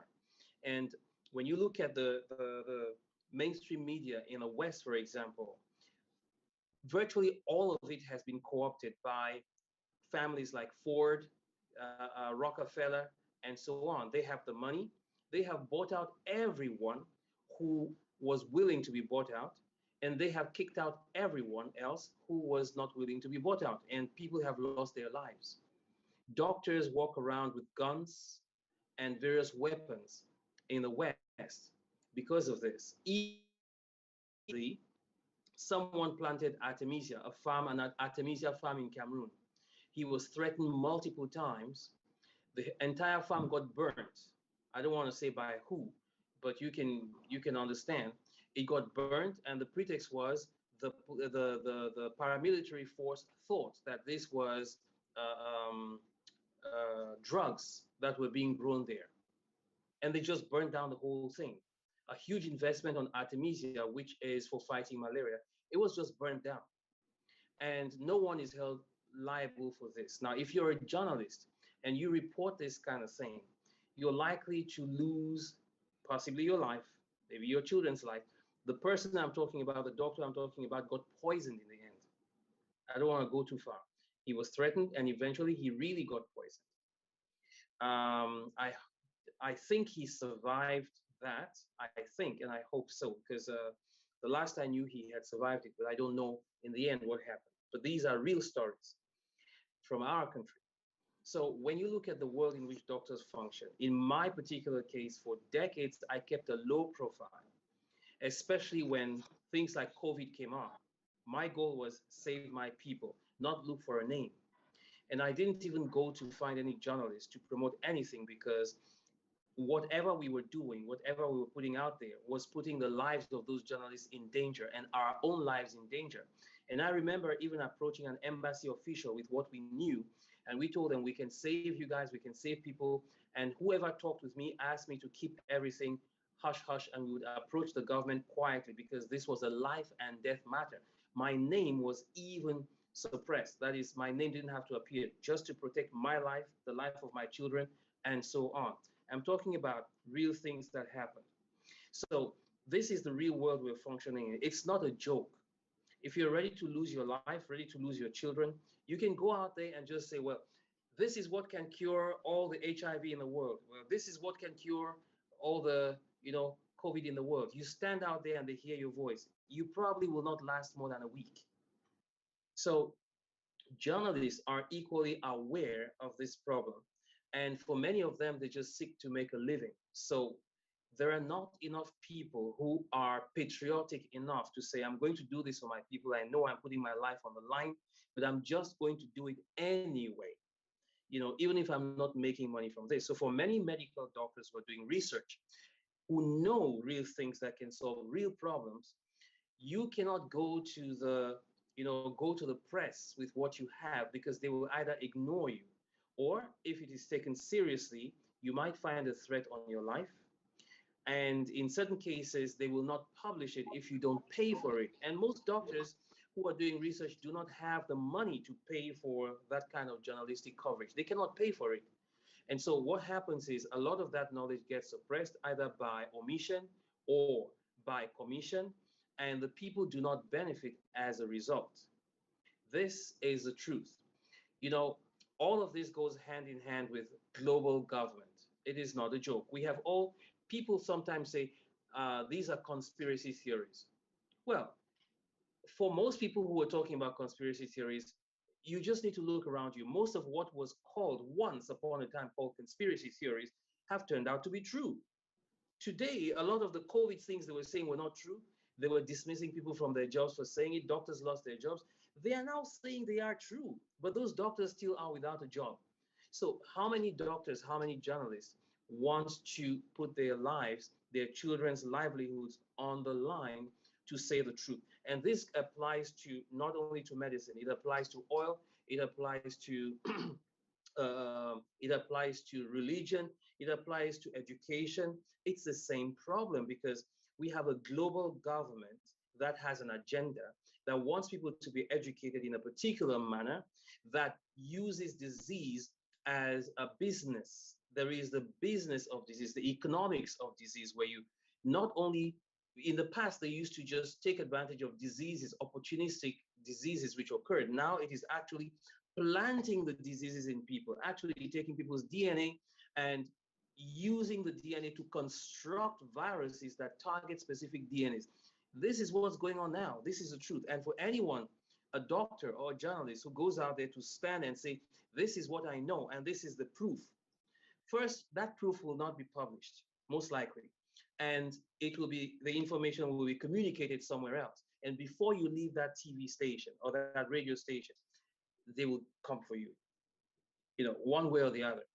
And so these are the problems faced by doctors today. So for many doctors, in order not to get compromised, in order not to attract attention, they just work on the ground. They work quietly. They will ask you sometimes, like COVID comes around, and within an hour or several hours, you know what can deal with this. If you say, I know, they're going to prosecute you. So you go look for a journalist to say, I know. The first thing, look at what happened to the president of Madagascar. This is a president. He talked about something which was real, which was true. What happened to him? And I'm going to talk about Donald Trump. I'm not a great fan of Donald Trump, but what he said about hydroxychloroquine was true because zinc carries the opposite electronic charge to the COVID virus. That means if you bring the COVID virus in contact with zinc, for example, it discharges the virus instantly. The virus is deactivated. It can no longer reproduce. It can no longer move. And it is identified by the human immune system and discarded. The problem with zinc is that zinc is a large molecule that has difficulty penetrating the cell, the cellular membrane. And so something like hydroxychloroquine is not the cure, is not what's going to destroy the virus, but it is what acts as what they call an ionosphere to open the cellular membrane. It's a lipid soluble molecule that opens the door for the zinc molecules to enter into the cell. And once they do that, that virus is instantly deactivated. So Donald Trump was right in what he was saying. There had to be a combination of hydroxychloroquine and zinc. And that would have ended the whole COVID saga in a short period of time. It was true. But they bring false scientific pseudo arguments. That is, they give you a half argument, don't give you the other side, then attack you and ask you to bring proof. You need years and huge sums of money and huge teams to go around obtaining the proof that you need. And in that time, they are going to shut you down, even find ways of putting you in jail where you might never emerge from. These are the true problems facing doctors in the scientific field. So if you really want to save your people, if that's really what you want to do, you have to sacrifice your name, you have to sacrifice popularity, you have to sacrifice money, and you do the job and just pass it from person to person so that people can know the truth. That is what faces doctors today, because there is an established governing body for medicine which determines what should be known, how much should be known, who should be sick, who should live, who should die. And they are governing the world through that. If you try to go against them, it's the same thing like trying to go against the presidency of a country. It's the same thing like trying to go against the military of a country. That is what you are faced with. And who are you? Just a simple medical doctor. These are the real problems of the world today. So viruses, yes, they can be manufactured. Viruses can be created to attack nations, to attack people, to attack individuals. They have even created nanoparticles whereby a person, an individual you don't know, can touch you on the street, just bump into you on the street. Those nanoparticles enter into your bloodstream. Satellites or drones in space can locate you where you move because those nanoparticles can be picked up from those satellites and from those drones. And then you can be targeted. You can be targeted anywhere you go. You cannot hide. Once they have touched you, a finger and elbow touches you, you are marked. So there are many things going on that science has been able to do today. Some doctors know these things, can do these things. So in Africa, we are more at a disadvantage because our people are less informed about this. European populations, American populations, they are more conversant with modern science. When you talk about nanoparticles, that you can mark someone with nanoparticles, a lot of the population can take this in stride. They can more or less understand this. You say this to an African audience, who understands what nanoparticles are? So you're talking mostly to yourself. And you're going to talk to journalists. How do they earn money from this? They don't see the potential of making money out of this. A lot of them are simply not going to listen. They are probably not going to publish it anyway because they also believe that they will not be listened to or believed if they publish this. It's too far. When you try to talk about these things, sometimes you hear Africans saying, why do you people bring all these big things? Why not talk about that there's a war in your village? You're not talking about it. You're talking about nanoparticles, and you're talking about Ukraine, and you're talking about American laboratories. Why don't you talk about what happening in your village about the war, they're killing people. So they ignore these things. Yes. But the biggest problem, like I said, is a lot of African journalists, like most other Africans, they're just looking for food to eat. So there's a tendency to need, some incentive, financial incentive to look into whatever you're talking about. And if you cannot provide this financial incentive, most of the time you don't get covered. So some journalists have to be able to sacrifice themselves. You see people like Snowden, Edward Snowden, and those kind of people. These are people who give themselves up. They have decided to battle for a nation, for a principle. And there may not be any money left. There may just be jail waiting for you. There may be exile waiting for you, but you decide to do it anyway. And these are the kinds of radicals we need in Africa now. If we have to develop the kind of medicine we need to protect our people, we need radicals. In journalism, we need radicals as well. There will be trouble, there will be pain, but that is what we need today, in today's world, if we have to go anywhere. Because the problem is not that Africans do not understand technology. The problem is not that Africans cannot produce technology. The problem is the same problem you're seeing with Iran, the same problem you're seeing with Ukraine. It is that technology, knowledge needs to be monopolized by a particular nation or a particular group of nations which are friends. And that knowledge is not allowed to others because it will mean freedom. If you understand enough about nanoparticles, you will be able to fight anything they're going to throw your way. Awesome. If you understand about nuclear physics, it's the same thing.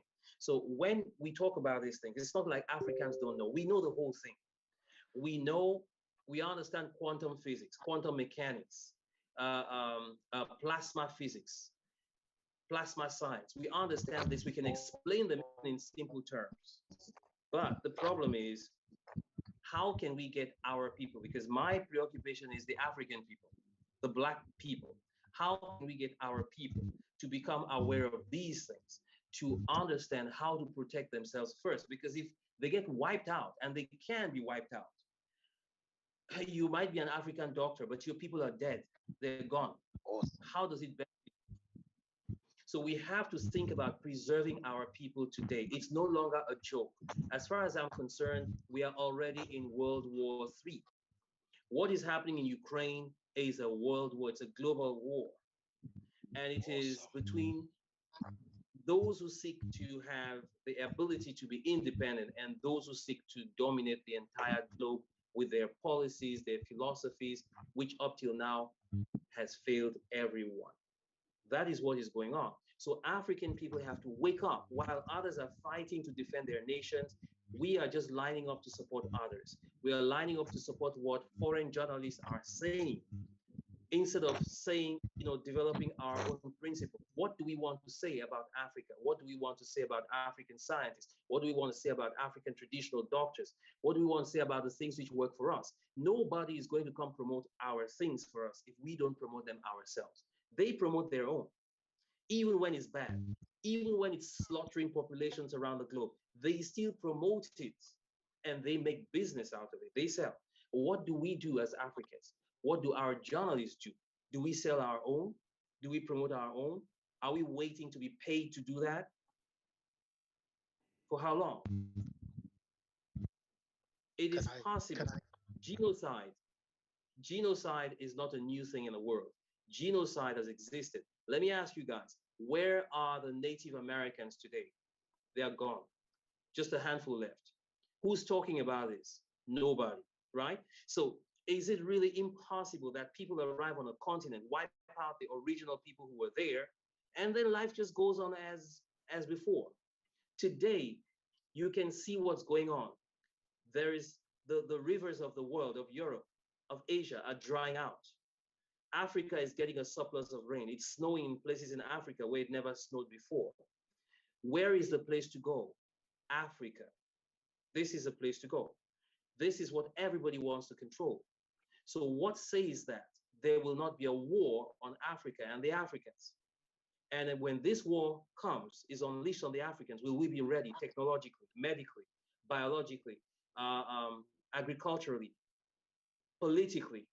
Will we be ready for this? And we will need the support of our journalists in the global fight which is taking place, the media battle which is taking place, like in Ukraine today.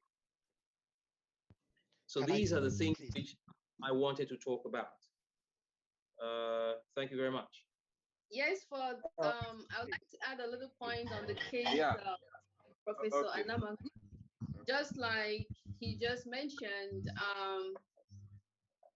I think our government, the Cameroon government, did recognize Professor Anamangu, but our government, as when I say we, I mean our government was looking for, and I think until now is still looking for validation from the West. Without that validation, because they have made us know that they have the monopoly of knowledge. Everything has to be around them and what they're doing. It's only what they're doing that stands out. So Professor Anamangu was not recognized because the West did not recognize him. And because the West did not recognize him, our own people, our own government did not do enough to make him as popular and as useful and beneficial to the population as he should have been. So it's all around politics. It's all around politics. It's all around the oppression of the developing countries. Please, can I? Yes, thank you. Hello, Dr. Balinga. Oh, excuse me. Dr. Balinga, thank you very much for opening up Pandora's box. You certainly have me going here. Were areas I didn't want to get into, but since you've gone there, let's go there. I don't know how many of you have heard of Green. She was the one who found the use of laser wavelength with nanoparticles to cure cancer. That's a new area, but let's leave that. You know, I wanted to mention it just first of all to be able to narrow it down in terms of nanoparticles. But then just to mention the use of them for assassinations, you're very right. Now also the mapping of the human genome, we know that happened many years ago, and the fact that if with the information you can narrow down the existential threats that can exist with a population, with a race.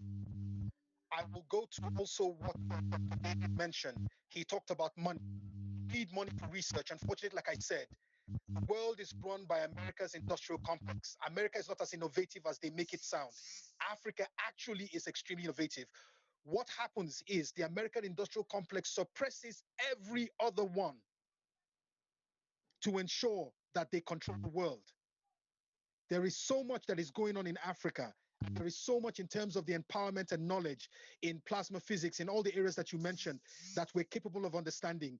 In space, in areas like gravitational time dilation, in areas like velocity time dilation, that tells you that you can be younger in space and all that. These are things that I do.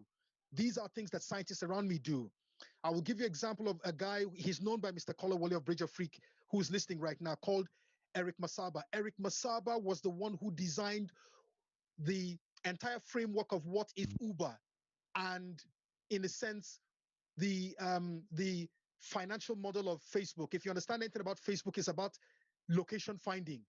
That is the model. Because with it, just like Uber, based on your location, you can naturally communicate. You can carry out transactions, which means you can bring a taxi to where you are and get to pay. Your routes can be measured and every other thing. It was a black guy. He lives in the UK today, whose patent was stolen. What he's supposed to earn today is $50 billion. I will take you to something else.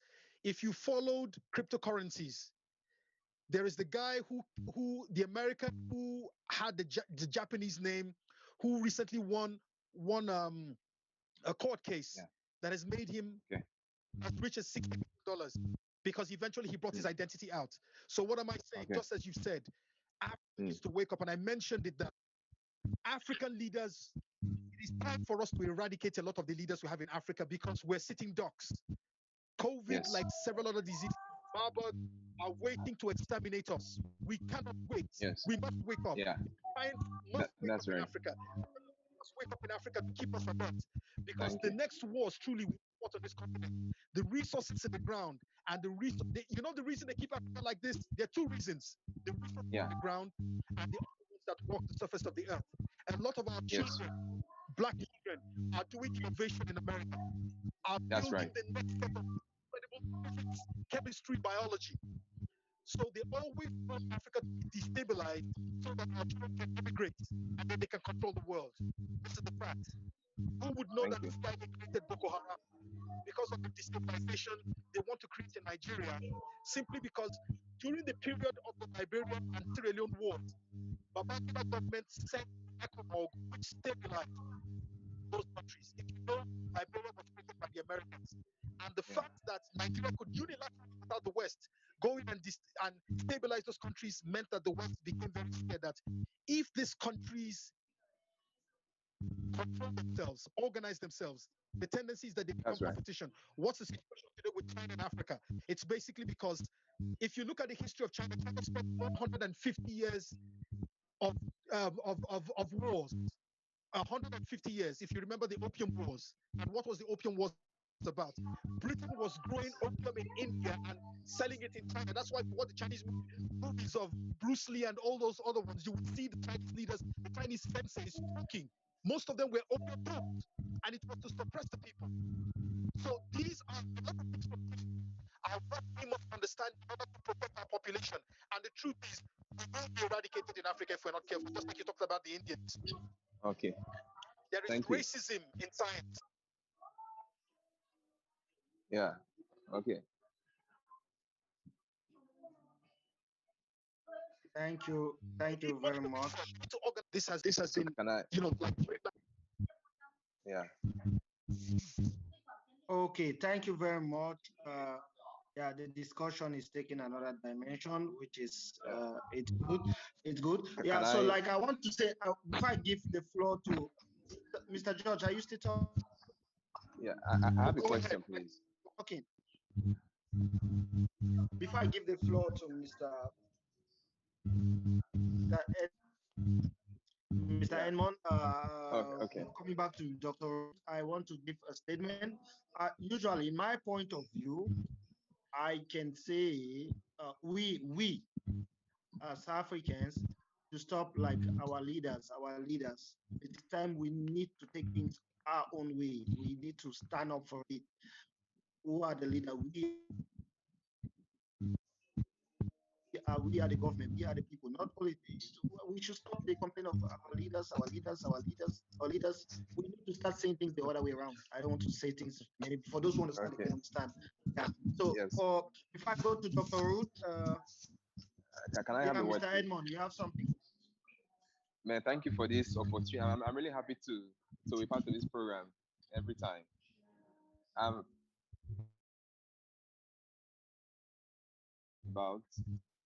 But I will try to narrow it down as quick as possible.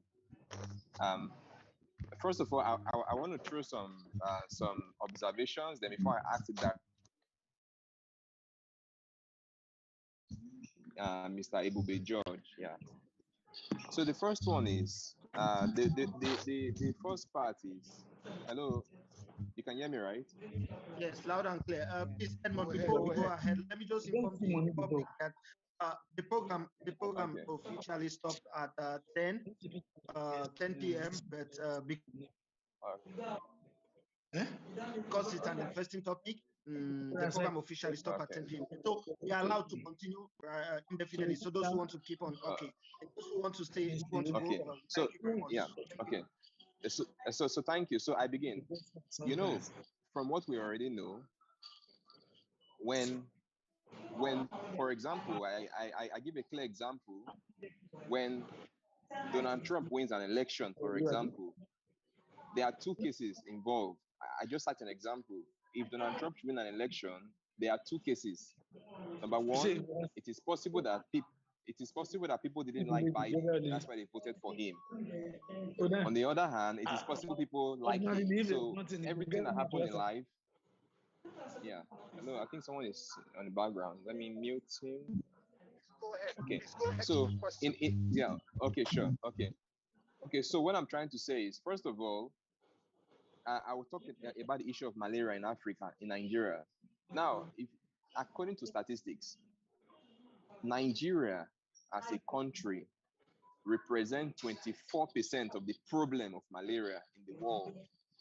So when you mix the whole world people together, Nigerians produce 24% malaria. Now, let me narrow it down to Nigeria. Nigeria has a population of today about 207 million people. Today, Nigerian alone. So that means that this year alone, every year, 10% of Nigerians must, I use in quotes, they must die of malaria.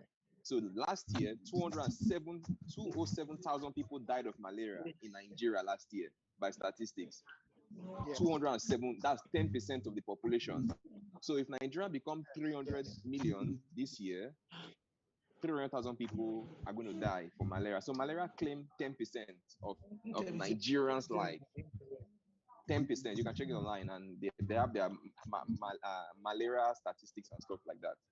So what I'm trying to say here is that many speakers have mentioned so many things. Yeah, they were right in their own perspective, from their own angles. They were right. Now, I think the last speaker, Dr.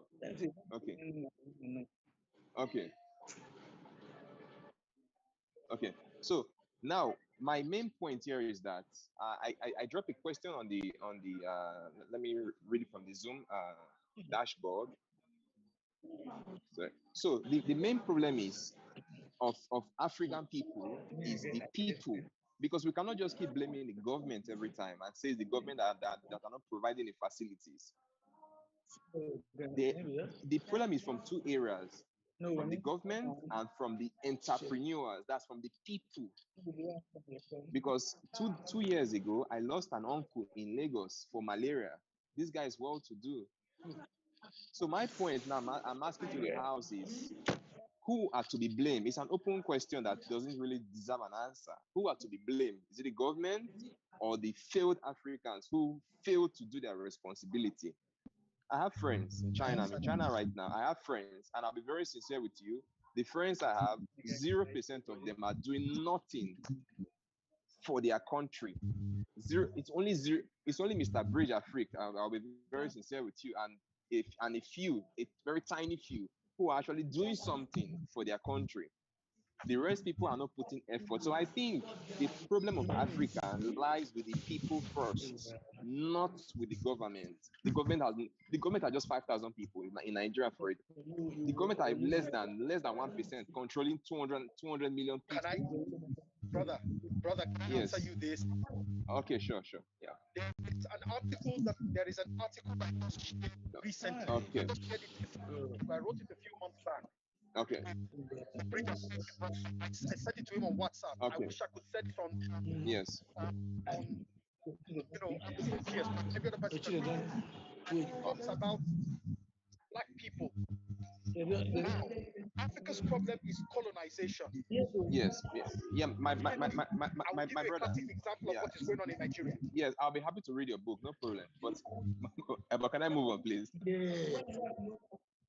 Yeah, I'll expect your book. Okay, sure. No problem. Thanks. So now, from the African side, yes, from the African side, someone said, Bishop Oyedepo, I don't know if you follow him. He said, when the number of people who are not doing anything are more than the number of people who are doing something, then the country is meant to collapse, or the continent is meant to collapse. So the problem of the African are people like myself, the people. Please, because Edmond, please, can you mute everybody who is anybody who is? It's really the noises. Let me check. Okay. Let me mute them all. Just a second. I mute Amelia, mute David, I mute Ken. Okay, I think I've muted them now. So the man died last year. Okay, yeah. So my question is still there again. Now, Dr. Balinga has said a lot of things. I heard him very clearly and carefully. He talked about plasma physics, about nano something, and other stuff, different things. Everything he said, absolutely very correct. But again, Mr. Balinga, a question to you, which I will hope to get an answer from you. There's something we call propaganda. propaganda. That's to say that whenever, for example, whenever this COVID-19 comes out, the USA are going to use it against the African people. That's called propaganda. They will make it look as if we are the bringer of this disease. They will make it sure they will even make it in a way that we will start thinking that it will influence our economy. But meanwhile, they are doing nothing. It was not their fault coronavirus came out. It was not their fault the black malaria of Europe or whatever came out. But whenever this pandemic comes, whenever a situation comes, they have the experience. I mean, the Western world, they have the experience to convert that situation and make it look as if we are the ones who is going to pay for it. So I think from the African side, the people or the government, they should be aware of propaganda. And if possible, they should even learn how to create their propaganda. Now, another insight again, I'm sorry, I'll end very soon. Another insight again is Chicago. I have people who are there. In Chicago, you can check it online. They have a death rate almost every week. Somebody must be shot. Chicago is the worst place on earth in the US. But when you go to YouTube, you can't find the news because YouTube, the shareholders of YouTube or Google or wherever, they are operating in the US. So the US government have told them what they want. If your company must operate in the US, you must tell the good of US. So YouTube, that is Google, they are the same people. They have set SEO. They've lowered the key of Chicago on their search bar, such that all the bad news happening in Chicago, whether you record video, it doesn't show up in the front line of the news. So if the African people want to make their continent or their country better, they should develop their own tube, not YouTube, because YouTube will tell you the best of the Europe, the best of the Americans, but they will never tell you the best of your own country or Africa. So anything happening right now, I study physics and mathematics, whether you say it's time travel, plasma physics, or chemistry physics, trust me, those guys, those American guys or the Chinese guys, they are doing nothing. They don't do anything. What they know how to do is to set propaganda, to set some things, to trigger some things. Then why I don't want to use the bad word for us, but why when we watch it on TV, we start thinking that, oh, these guys are using ploy. They're trying to create vaccine for us. They are doing nothing. It's just propaganda. So thank you. Let me ask okay, before my question. Okay, sure. Okay. First of all, I will tell you this. Okay. I don't even know where to start. You blow my mind with your questions, but I will start by saying this. That's right. Okay, sure. I am one of those that should break up. Reason is because if Nigeria were to be said according to its homogeneity, which is to produce Biafra, Dual Republic, and the rest of them, nations enough to understand and reorganize themselves. If you go back to 1967 during the war, the Prime Minister of the UK at the time, I think it was Macmillan, William Macmillan or so, that it was very important to ensure that the Biafra organize themselves and do not align with Russia. Because Russia in 1967 was with the West, and as of today, Russia is against the West. What does that tell you? That tells you that Nigeria, particularly Nigeria, has remained the way it is under the hegemony of the Fulani. And the Fulani hegemony is held under the unipolarity of the world. That unipolarity essentially has been projected by America's vassal states, America's vassal states, and the entire Europe and European Union. So, the truth is, if Nigeria deconstructs, remember what Nelson Mandela said? Nelson Mandela said that it is only if Nigeria gets it right that Africa can get it right. It is not a lie. By statistics, you're right. He's right, and you're right by statistics. It depends on the day Biafra comes. Let me tell you this: the day Biafra comes, Africa will be reorganized because the West will not be able to penetrate. Just like China. I'll take that note down. Reorganized itself. China reorganized itself from every point of view. The coming of Mao, the takeover of Deng Xiaoping, and the fall of the Mao. And that whole projection entire down to Z of today has meant that China has been able to organize itself from the point of view of managing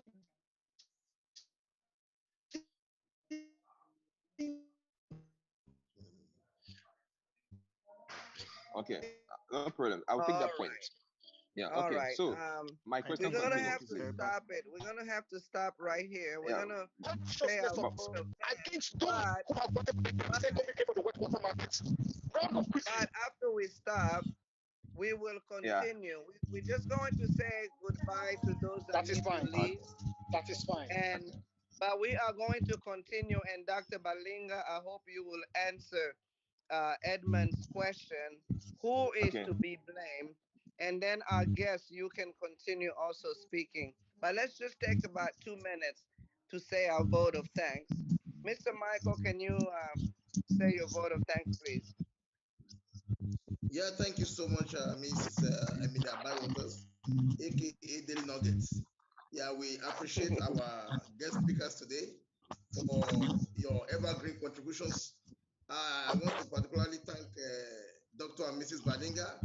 Despite their very tight schedule, they're still able to make it tonight. We appreciate you, Doctor. And I want to thank my very good friend from childhood, Mr. Friday Oloko.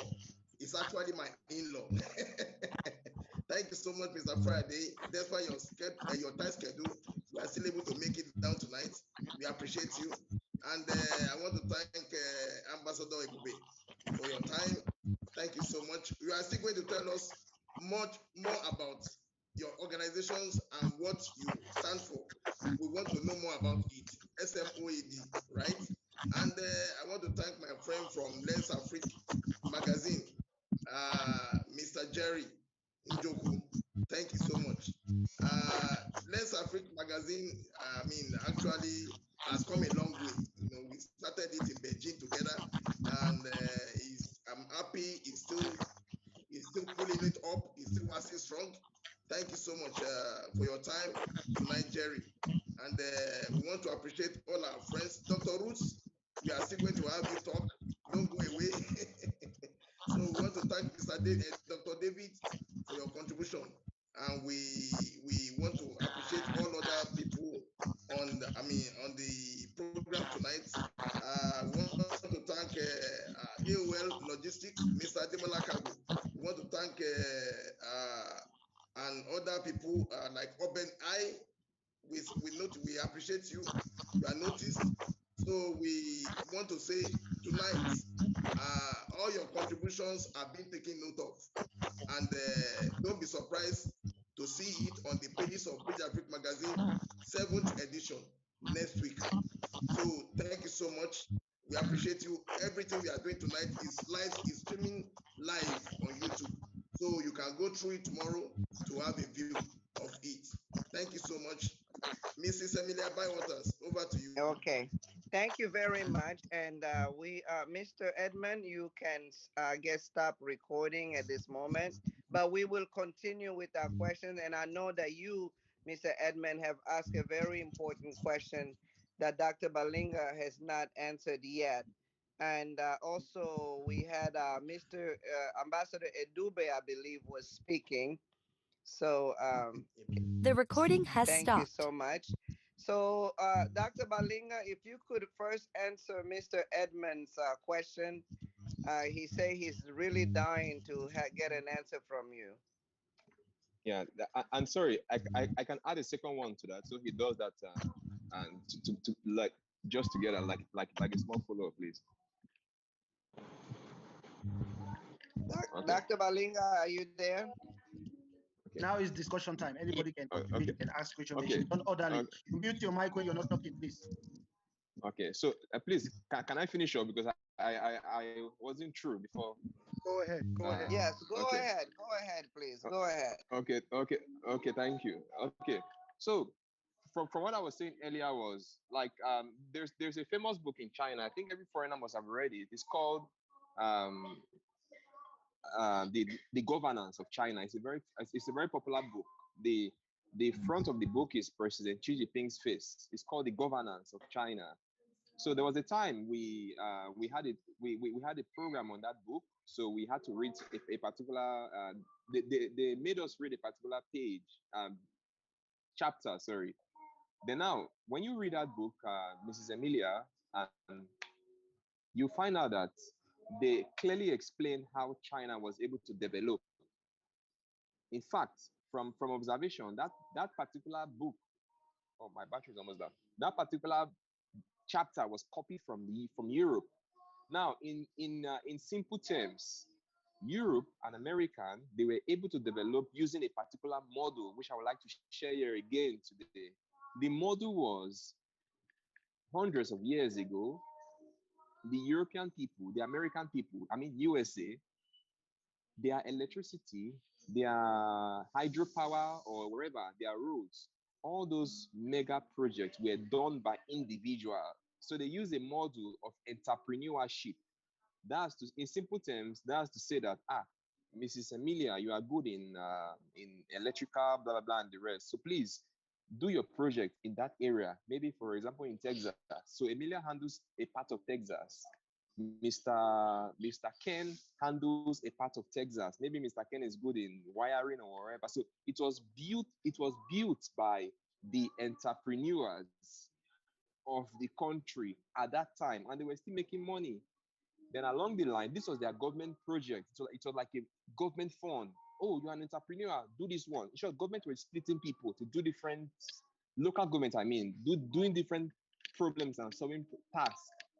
Then now it got to a point where many of the major problems were solved. Then the government came and said, Emilia, thank you very much. You have successfully given lights through your hydropower, blah blah blah, in Texas. So Emilia, please, we will no longer need your service. Okay, we are going to take this project as a government project. However, we are going to authorize you to provide maintenance for this project. So they had to drop Emilia and they converted Emilia to be providing the service to that project, and so on for the other departments. So what I'm trying to say is the build of Europe. I mean, when I mean Europe, the real Europe, I'm not talking about all those other countries. I mean the developed Europe. The build of Europe and USA was done by the people, not by the government. Because the government are just how many people? Count it. How many people are in House of Rep in Nigeria? They're not up to 10,000 in total. Like the House of Representative or the president. So my question is, it has ended. The development of Africa or of Nigeria, it lies with the people. And if myself or Dr. Balinga or anyone wants to solve the African problem, we should be able to carry at least one person. If I'm an entrepreneur, I will carry 5 people, is okay. 5 people should work. If you carry 5, I carry 5, and somebody carry 5, then Nigeria will be developed, then Cameroon will be developed, and Africa. So thank you. My second question is just to explain. So I'm still expecting an answer from Dr. Balinga for the first question. Thank you. Okay. Dr. Balinga will go, then I think we'll go right behind Kofi once he finishes. Okay. Right. Thank you very much for that. And I hope that I understood the question very well. You talked about the malaria problem, people dying of malaria all the time. This is a question, right? It's about this question. Yeah. Yes, and 10% die in malaria in Nigeria every year. It's fixed. It's a fixed variable. It's fixed. Yeah. Yes. Okay. 10%. I should say that, first of all, hello. Yeah, hello. Okay, it's fine. Yeah, I can hear you now. I should say that, first of all, you have this information. 10% of the population is dying of malaria every year. But when you really look at it very closely, most of the population doesn't even know this. They don't know what percentage is dying. It is the government which knows. And the people, what they know is malaria is a problem. And if we get malaria, we can either go to the hospital, we can buy drugs. That's it, right? So you cannot, in this case, fault the population because the common man doesn't have the information which can empower him to do much about it, considering that our people are not really well informed. So there's an information gap. But as far as our governments are concerned, there is no information gap. What I can say is there is apathy. Our governments have a problem. They are not going out of their way to eradicate malaria, for example. Why? Because the first thing is they don't believe it can be done. Most of them don't believe it can be done. A lot of people in government are not there to serve the nation. They are there to serve themselves, to serve a group of friends, to serve a political party, or to serve foreign interests. So if we're asking who is to blame for this situation, I would say our people, first of all. I would say those who are informed, those who know and who are not doing what they need to do to make sure this problem ends. Because there are, for example, I talked about the Artemisia problem, Artemisia issue. We do know that Artemisia can resolve most of this, and yet it gets burnt down, and the government doesn't say anything. Most of the population doesn't even know that it got burnt down. Most of the population doesn't even know that Artemisia can help them. Yes. So if you ask me, I would say it comes down to ourselves, because we cannot forever be waiting for outsiders to come to solve our problems, regardless of whatever damage and destruction they have done in the past. You cannot all your existence be blaming other people for what's happening to you. Someday, somehow, you have to sit up and take your own life into your own hands and live. And it is time for Africans, for the African people, to stand up for themselves, to take their lives into their own hands and live. I'm not saying we have to go revenge on the Europeans or whatever. We have to live, and we have to live as a people. And are we not tired of these things happening to us? And we saying it's happening to us because of somebody or because of some event which we do not control. We're always playing the victim. So we do have knowledge, we do have the information. Now, the question is, who is obstructing the knowledge? And why are they obstructing the knowledge? So who is to blame? I would blame Big Pharma for this problem, because Big Pharma has even gone to the extent of producing artemisinin, which cannot wipe out the parasites in the bloodstream of patients, which will suppress them for a while, and then you have to go and buy some more. While knowing that Artemisia, drunk as a tea, will eliminate the parasites completely from the bloodstream. This is pecuniary interest. So who is to blame? It is who is keeping the information out of the hands of people. It is who is preventing the people from growing an Artemisia bush in their backyard. Every family can grow some Artemisia in the backyard. And then most of this problem will be dealt with. But it cannot happen because someone is preventing this from happening. Who is preventing this? Those who sell, the manufactured medicines, the manufactured medication. They are responsible. If we want to speak directly about this, they know if they wanted to eliminate malaria in the next 10 years, they can. They are not going to do it because by eliminating malaria in the next 10 years, you eliminate a market. Yeah. Mr. Balinga, sorry, can I cut you short? I want to say something so that you can, Now, I get your points. I'll make it really short. I get your point from that area. But it's an issue here. Yes. You might be seeing it from your end, but from my end, for example, a clear example, I come from Delta State in Nigeria. That's South. Yes. From my community where I came from, it's very rough. That's worry, very rough. They kill every time. I'm robbery and the rest.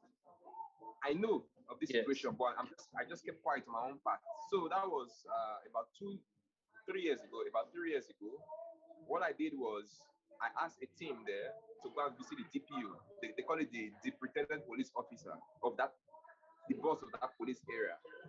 So what we did was we told him, boss, like police boss, since there's crime in those areas, every day they're keeping investigation, trying to catch the criminals. So what we did was we raised a pole, just normal pole. Raised the pole. I talked to a Chinese factory here, which they gave us CCTV camera. I think it can view about 2 kilometers. So we mount the cameras on 3 sides, 1, 2, and 3. Top pole, and we link the camera itself is solar. So we link the wires. The camera stores the information. It records the information 360 and stores it somewhere. And we linked it to his police stations. So what am I trying to say? From that year till now, 2,000 kilometers from that station, 2,000 kilometer radius. The crime there, Mr. Balinga, is 0. So what am I trying to say? Because now the armor bars now, they ran out of 2 kilometers. They are not in 2 kilometers now. So if someone can do that thing now the armor bars now, they've gone 2 kilometers far because they cannot rob. It would be stupid if they rob that area again because their face is on TV now 24 hours. So what I'm saying, Mr. Balinga, is so do we wait for the government, or do we rely on, why can't, a doctor, Dr. Balinga, why can't somebody like you, somebody like yourself, go back to Cameroon or your country and open a collect loan anyhow, open a hospital, do something? Do you think the government of Cameroon or of Nigeria is going to reject your offer? I think that's where some kind of conflict between what you're saying and what I think. I think people should just go out and do it anyhow. Thank you. Yeah, thank you. And I think you're right. I think you're right. We actually started these kinds of projects, and then a war erupted in Cameroon, and then the project, stopped there. There's a civil war ongoing. We actually started this kind of project, and it's still ongoing, even though there is a war situation. We're still finding ways of getting to the people. So yes, we did start such projects, and we have trained people, and we are still training people. There are people, a lot of doctors on the ground who have never met us face to face, and they're doing miracles on the ground there. So we have these programs where we train people online at low cost. We offered low cost training programs because we cannot do everything for free just by ourselves, because the government will not finance us. We do just what we can do. So there is a minimal cost to it. You can pay, but it's not that much. And you can learn what we know. And you're already a doctor on the ground. You can exercise it there. And there are people who signed up. But when I tell you that we even offered this program free of charge for a whole year, 12 months, free of charge. And in one of the programs, 6 people signed up. At the end of the program, two people remained. One of them was an African American, the other Cameroonian. 2 people remained on the program. That's to tell you the mentality of Africans. That was not a program that gave them raw cash on the, immediate cash. So people signed up, and then they were just vanishing. Yeah, they were just vanishing and going. And in the end, who remained was given free of charge. They wouldn't take it. These are projects that could give them, even in terms of personal income, billions of dollars or millions of dollars. We gave the information out. They didn't take it. So if you have to leave China to go to Africa in that kind of mind, with that kind of mind frame, first you die of poverty and you reach 2 people. Yes, this is the problem. So it's not the information which is lacking. Are the people ready for it? Do they want it? So what do we do, Dr. Balinga? What do we do? Stuff like what we're doing right now. We have to talk to people and try to explain to them what there is out there first. They should understand there is stuff out there. And 2, why is it useful to you? So we cannot just give it to them directly. We have to tell them it's there. 2, this is why it is useful to you, or this is how it can be useful to you, to your family, to your children. After they have understood this and they themselves have developed a desire for this information, then we can feed them with the information because they will welcome it. This is what we need to do, Yes. So if I can come in, sorry, I didn't hear that. I don't know, with your permission, if I can come in, Dr. Balinga, with your permission. Yes. I will take the political aspect of this. An African man has problem even more than the government. We are worse than the government. Us here. Okay. I will say this to you. Our problem first, an African man doesn't like to read. You see, this Zoom meeting we are having here.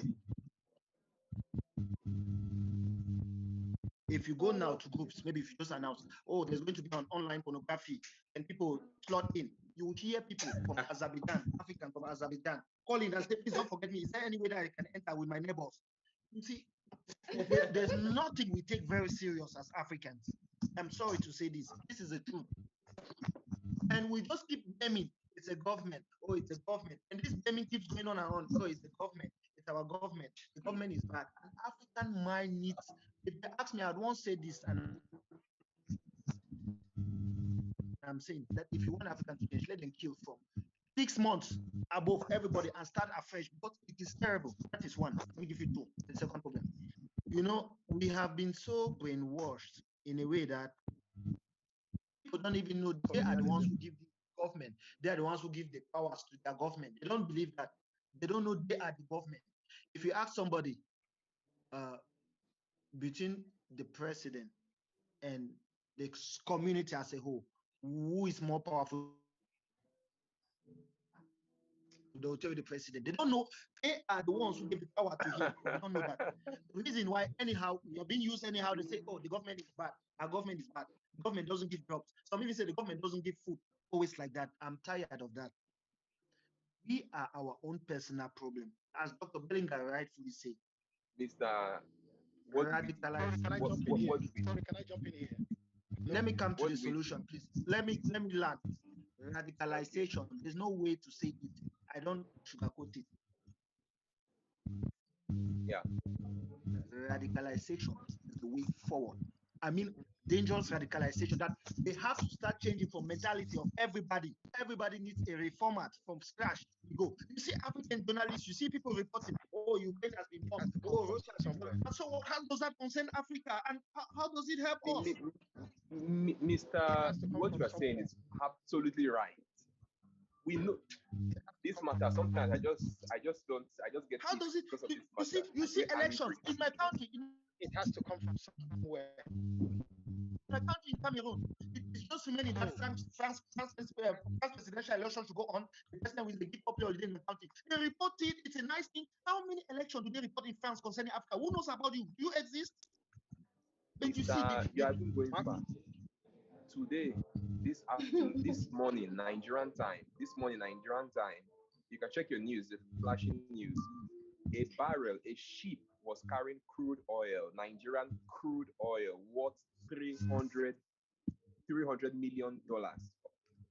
$1.3 billion. A ship was carrying stolen crude oil. So my mind is, if they caught the crew members inside the ship, are they going to judge the case? They should execute them. That's what they don't need to catch the ship. They just bomb everybody in the ship. Everybody dies. They should just execute them. Now they will can I share something process again. You all have 300 waste of time to be judging. That thing can build 20 hospitals. Yeah. And you hear people they should execute. People say it's the government. It's the government. Are you guys following what is going on with the call, Peter Obi? We go. Hello. Can I call your attention to something? Have you heard of somebody called? I know Peter Obi. I follow everything about him. Nobody respect black people. Even me, nobody respect again. You go outside, they look at you like rubbish. You know? Yes, because of what we ourselves we do. Okay, let me give you an example. You see what happened in Nigeria. Let me just give you an example. In the group, let me cut it very short. Dr. Ballinger, yesterday I argued seriously in the group until I said to myself that is it a possible black man was confused? You can imagine. Listen, you can imagine. It was put in the group that okay, Nigeria has banned white from world advertisement or what. Some people came to the group and asked, hey, it is racism. I said, shut your mouth. What are you talking about racism? Every day they ban blacks around the world. Even in times like here, now hotels that blacks cannot get in. What are you talking about racism? Are you okay? He said, no, we shouldn't behave like them. I said, we behave more than them. That's how you have to be.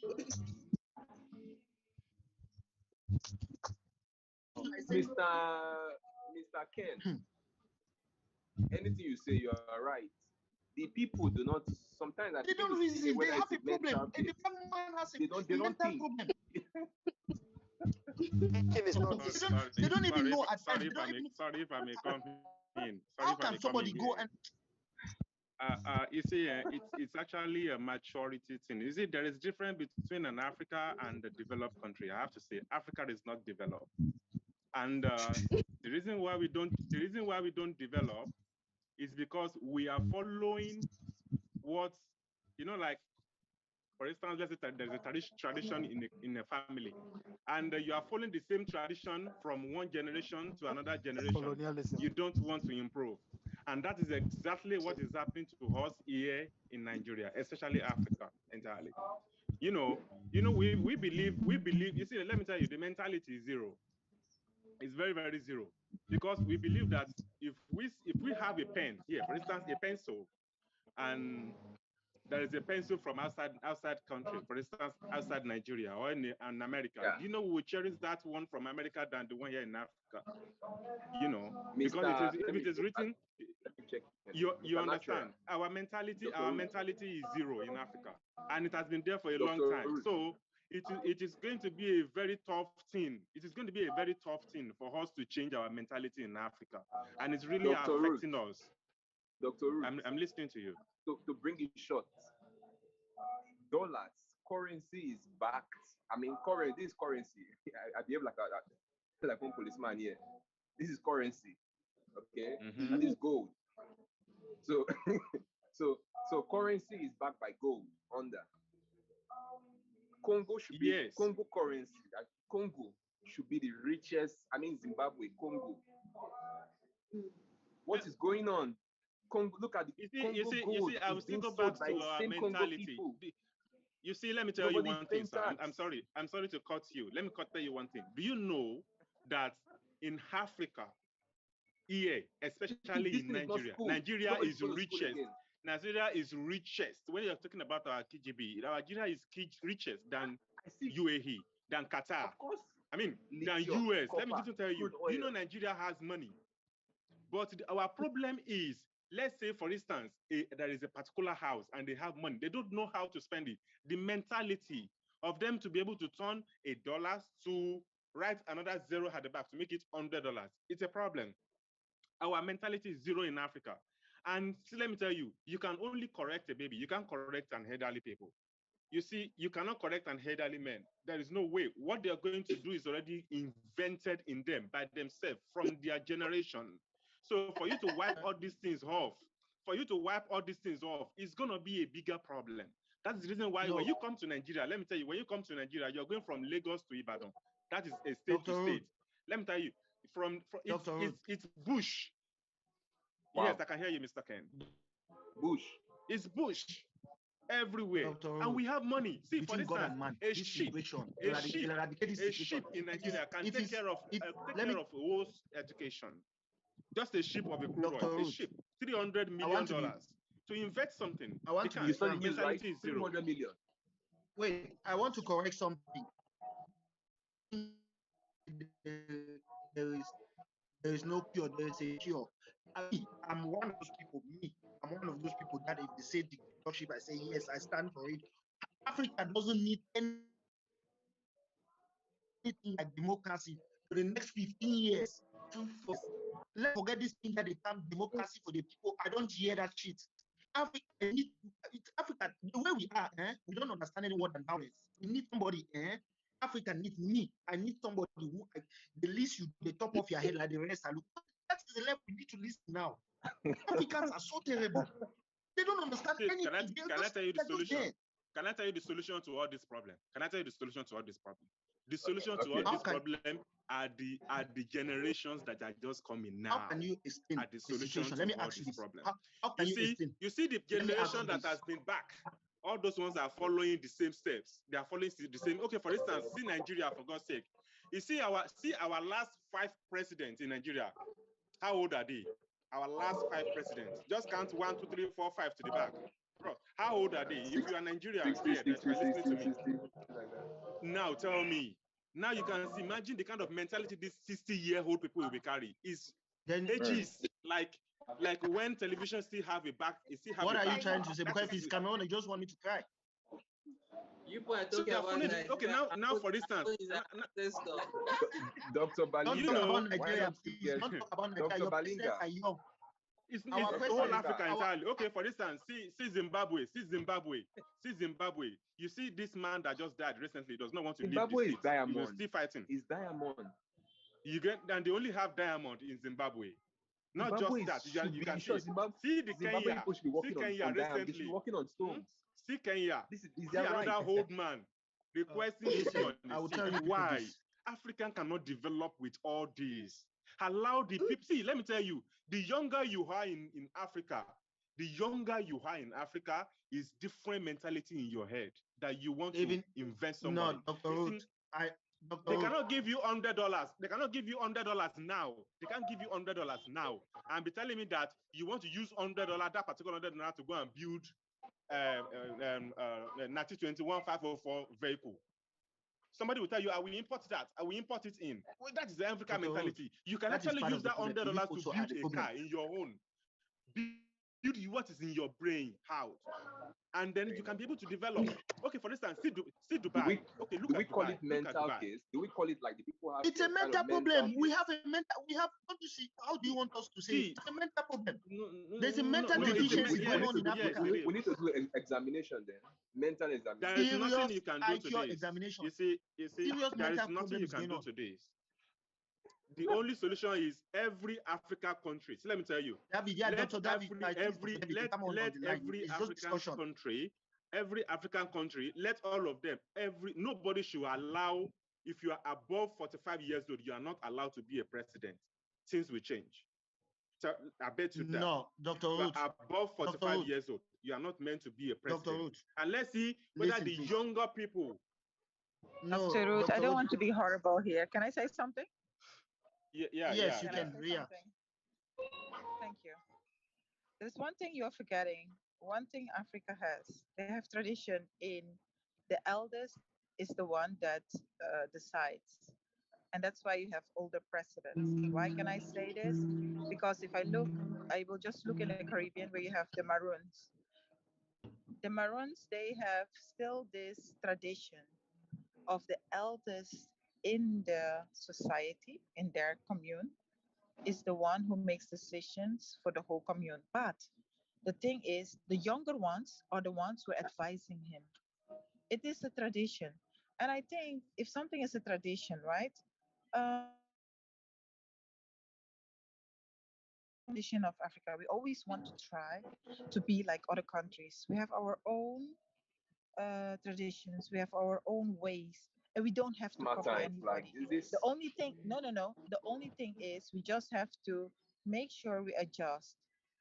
We have to adjust. Maybe the younger ones up with better ideas. They must be willing to put in more courage to go for it instead of hiding and. Exactly. Yeah. That's what I'm saying. The younger ones, they are hiding. No. See, let me tell you. Younger ones are not hiding. No, they are not hiding. Dr. Root. The older people did not allow the younger ones to come. Dr. Root. There is a lot of ways. Let's hit the nail in the head. Let's hit the nail in the head. Dr. Root. Using it for the older people. It has nothing to do with them. See, let's just say it out. They are not recording these things. Let's just say the truth. Yeah. Dr. Root, hit the nail in the head. Dr. Root, I'm telling you. What we are saying. Listen, let me tell you. Okay, there is a king. All of us cannot be talking at the same time. Let me give you an instance. Sorry. Let me give you an instance. You see, in the Bible, I don't know. I'm not trying to put Bible in this, but let me tell you. Do you know that there was somewhere in the Bible where the king, they said that they will give birth to a boy, and this boy will be the one to overthrow the king. Now, in that particular village, do you know what the king did? He said anybody that gave birth to a boy, they should kill the boy. Why? Because he doesn't want that boy to become a king. And let me tell you, if that boy become a king, everything in that country will change. to the latest thing. Dr. Ruth, let's dialogue. Then you can understand many things. Let me tell you something, Dr. Ruth. Let me attack First, that place. there's an error. Okay. I want to correct this today. I might not be the monopoly of intelligence. We don't have a problem of age. We have had great leaders on this African continent that were old and they did well. But because the Westerners told us you have a problem of age, it's a problem of age. Dr. Ruth, if we change our mentalities, even the old people won't be there. Youth, I'm saying us, the youth, we are the worst and the worst of all the problems. We have because we neglected our responsibility as a youth. Dr. Ruth will not allow me to learn. We have a mental problem. If we don't accept, there's a mental problem. Yes, let me tell you, we have a mental problem, but we need to fix it. We are looking for a solution to fix that mental problem. Listen, and the solution to fix that mental problem. I think you are a little bit politicalizing. There's something. Can you hit the nail in the head so that I understand you clearly? Guys, let me say a word too also. Guys, I think the situation in Africa, it's not about age. It's about how patriotic one is to his own land. It doesn't matter about the age. Even if look at the US, you have apart from the Obamas, all the rest are old people. It's about it's about how determined you are for your own land. What you want to do. Look at the US. That it doesn't matter even if you're dying tomorrow. What can you do for your land? It's not about age. If you look at age, you are not going anywhere. Actually, some of the old guys are much patriotic to the land because they're going to die there than a young man who's going to be abroad. Mr. David, yesterday, Mr. David, I was in Shanghai when I was passing through that. David, thank you very much. I almost cried when I see buildings. I know I've seen this building before, but when I see development, I almost shed tears. And when I observe the people, how they were building, sometimes you can stand and look at them, how they are building it. They don't do it, so they don't. It's not the race. Is not for the swift. Let me give you another instance. When I see how they build their house, they take it slowly, slowly. Just see something. Let me give you another instance. That the youth also are the problem, not even the white, not even the age. Look at something. Look at this situation. There's something that they call divide and rule. Going to school. Divide and rule. They should start working. People should stop school. Divide and rule. Divide and rule. I'm telling you, school does not work. It doesn't work. But the school, we cannot even be talking about the school because everything. How can you be studying history, your own history? If somebody is the West that is telling you what happened in your own history. So the school even I want us to go back to trade by barter and start back from the start. I don't even want to hear anything about the school too. They are part of the problem because that's where the formatting started. How can you be studying something that is somebody? Our own history is written by people. How they tell you, okay, this is how the African man was. This is how the African. So the school first is the problem. When I'm talking of resetting, it's a mental problem. Why? Let me give you a proof. Look the way it works. The West tells us that okay, Nigeria, you see Cameroon, they are your enemies. They are not good to you. They don't practice democracy. They don't do this. And trust me, the blacks love. We can practice more than the way we can practice more than the way the people who brought the things. Nigeria will come. My brother. You've hit your points already. They'll tell Nigeria, Cameroonians are bad. They'll come to Cameroonians, Gabonese are bad. You see us fighting, separating. And the foolish people, they will believe what they are doing, and if you know what is happening, they believe. They will make me to hate Edmond, they'll make me to hate Ria, they'll make me to hate David, and we are fighting. We are so much into it. How can you explain to me homosexuality? People say homosexuality is good, but polygamy is not good. And there are people look at the World Cup of France. They are Cameroonians now. It's black people there. Meanwhile, Cameroon cannot win World Cup. Is it only World Cup? Everything about France is Africa.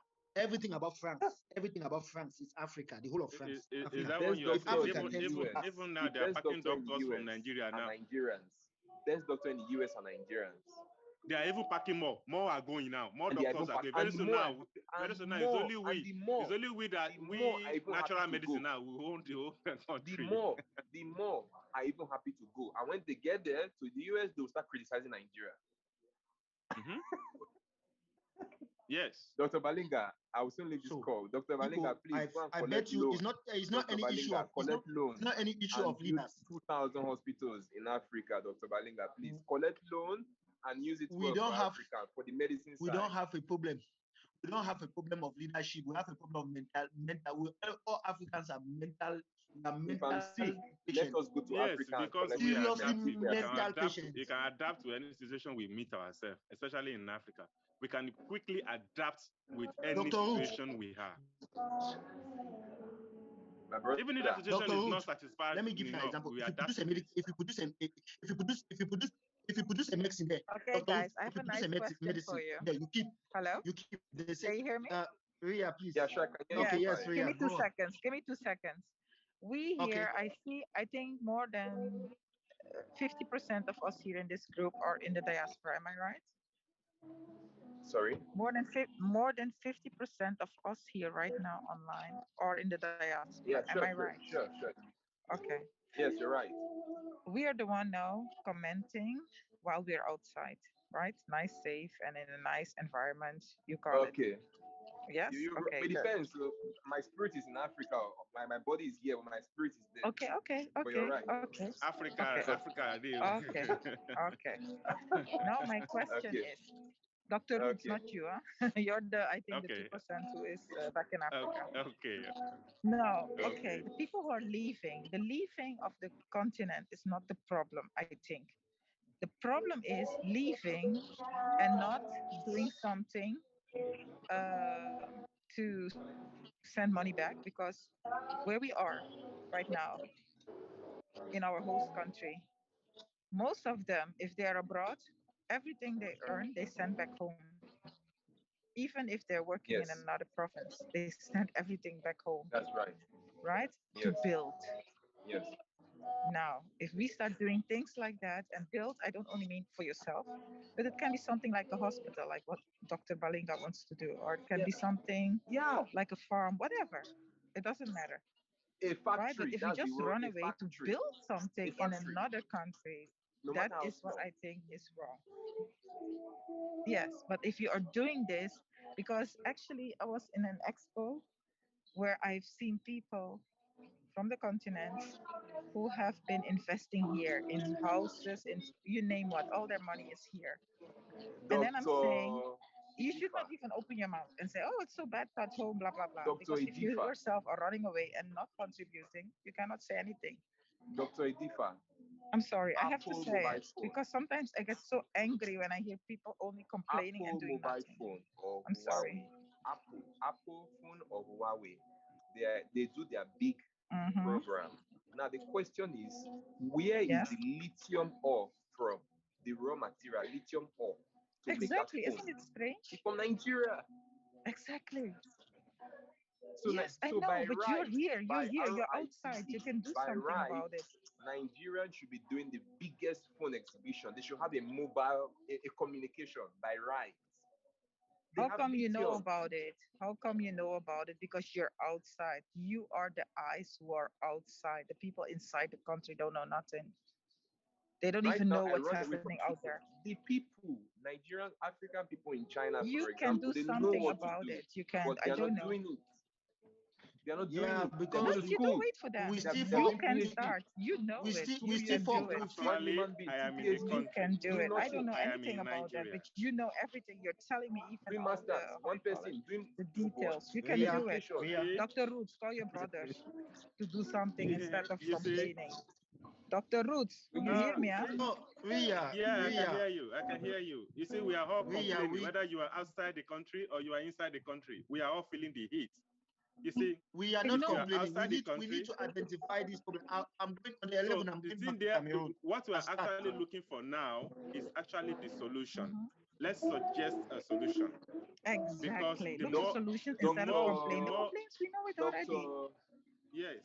Radicalization. You know, so doctor. So all the workers in China here, they pay insurance about $100.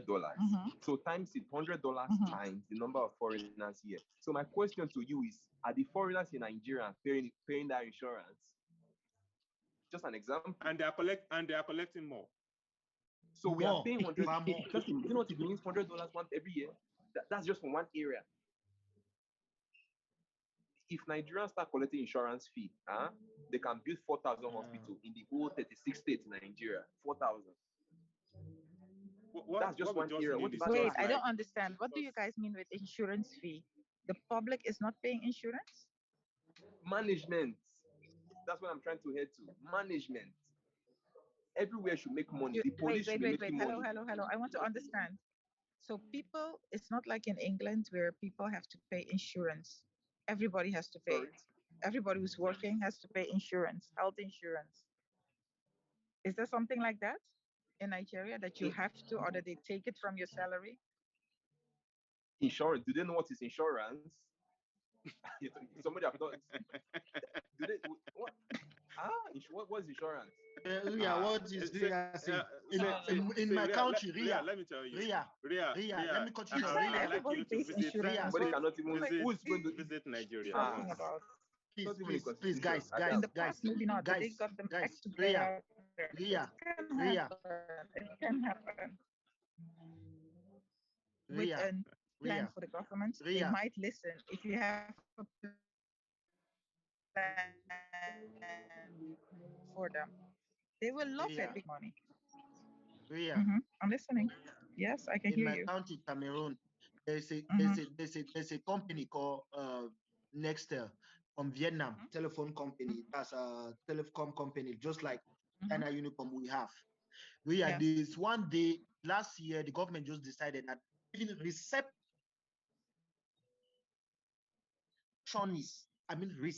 were from Vietnam. It's people who got up. There are people from my country who got up and say, enough is enough. What do you want to do like this? When they went and caught those people unaware, none of them, including the director, did not have a visa. He came in with tourist visa and was overstayed. He has been working for years. That's just to show you how Africa is lax. He has been working for years, no tax, just like that. No visa, nothing. And they have been working. Then Africans who have just been there will be clapping. My brother. This is happening everywhere. It's happening more in Nigeria. Credits are cheap. They are from Vietnam. My brother, in China, sorry. In China, all the whole company, including you, all the whole business in China, their tax system is into two places. Okay, small taxpayer and large taxpayer. Let me make it very simple. All the money entering any bank in China, whether it's foreign currency, they will. If you are a small taxpayer, they will slash you about 1.5%, and if you are a large taxpayer, they will slash you 13%, 13.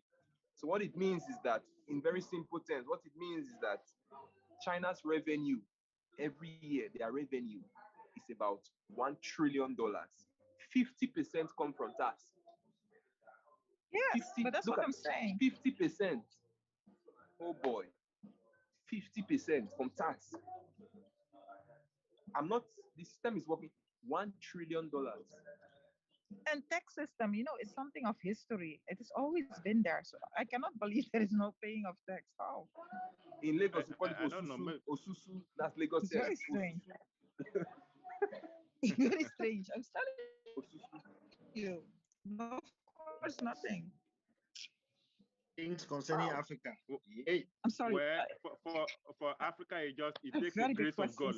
Let me just conclude. It's by the grace of God, my brother. You have said it is by the grace of God. Anything you want to speak about Africa, because I have kidney problem. I'm telling you. That's why nothing works sorry, in Africa. Dr. Nothing. Mr. Ken. That's why sometimes I want to meet you. I want to meet you in person. I want to meet you, not just talk of. I want to meet you. Sometimes, please, if we're in China, let us hold program. Let's carry those people from their room and drag them. People should use their head. Let's drag them. We'll not invite them online. Let me tell you, if there's one person, come for program. If there's one lady, if there's one person I understand that I like to work with, maybe she's just not from Africa. Is this Ria? I love her spirit. I love a little bit of radicalness. When it's not going, I like it. I like Ria the way, because look, when a situation, I used to sit and weep and ask myself, because I asked myself a question. You look at Dr. Wood, if Dr. Wood produces a medication tomorrow, and they bring it into group here, in groups, let me say in groups here like that, in WeChat group. They say, okay, Dr. Ruth has produced a medication for cancer. Here is this. And they say, okay, Dr. Bryce Smith from UK has produced medications for cancer. Here is it. What people will say, Dr. Bryce Smith is good. His medication is more. That is Africa for us. So I'm saying Yeah, it's a mentality problem. that's our We don't have to mentality. everybody. What we should understand, like what I'm trying to tell you, everybody. We don't need to concentrate on opening a factory. We need everywhere. Everywhere is important. Those who are concentrating on factory, those are concentrating on mental, for the education system of the whole of Africa. They need to eradicate all this nonsense they're studying now and start back afresh. Because I'm telling you, if you see, when I take the curriculum of Cameroon and look at it, I see brainwashing inside. You're reading your history that was written by somebody from the West. How can you justify that? Your own history. You look at the name there. Dr. Somebody from Mr. Ken, when you hold program, when you hold a real program where we can attend, hold people's hand to come to the program. Talk into their head, because let's knock everything on the nail. Let's bust everything to the ground. Should just understand. I'm telling you. You see, Africa is not growing, and we are not ready to. People grow. just keep. It's a government. It's a government. I hate to hear that word. They should just understand. You know why? Because see, all of us in Africa, we are going the same way. We are following each other. If you see somebody, my friend who studied medicine, he's teaching English. I'm like, I don't know what's going on. Dr. Rude, you don't want to say it. You don't want to use the right word. Sheep. We're just going like that. Beads. Nama, the real Nama. We are following each Nama other. on the line. I'm telling you. I see my friend studying mechanical engineering. He's teaching English. Nothing works. Nothing works. Why you say it like that? That's not true. That's not true. I've been there. I've seen things that work. You know what it is? I've noticed one thing. If somebody brings something that's different, if you bring something that's different in a village, all are coming to look. Ria. And if it's something you teach them, they copy it. Monkey see monkey. Maybe you didn't go to Africa. Bring something new. Nothing is working. Nothing. I'm telling you, nothing works. Nothing works in that continent. It works people in the say we are on the ground, we're in that continent. Nothing works. It's on the same spot. Forget about what they're telling. It's audio. Nothing is working. It's on the same spot like that. Nothing works. Nothing works. You see, applying for cards right now from Nigeria. Our team is everything. See, most especially in Nigeria here, nobody pays. Nobody. If you ask somebody what is tax, some people don't even know what they call tax. Don't even know what they call tax. I'm telling you. No, go to the I don't believe it. I don't want to believe it. They don't know what it takes tax. No, some people are working. And the same people are blaming the government. Ria, the same people are blaming the government. The same people don't know what is called tax. They don't pay tax. They are blaming the government. The government is bad. The government is bad. The government is bad. And you are not paying tax to help the government out. It's not a problem. The government is on part is bad. The people are bad. Ria. The land of I'm listening. Let the people, first of all, I'm in China. You can ask yourself, Ria. Look your circle of friends. I mean the African people around. What are they even doing? Including me. They are very few. I know. That's why sometimes if you look at my life now, my life is very sacred. Now I don't talk to and I don't talk anyhow again. But people are mad. People are really insane. You know, people are not getting. People are just mad.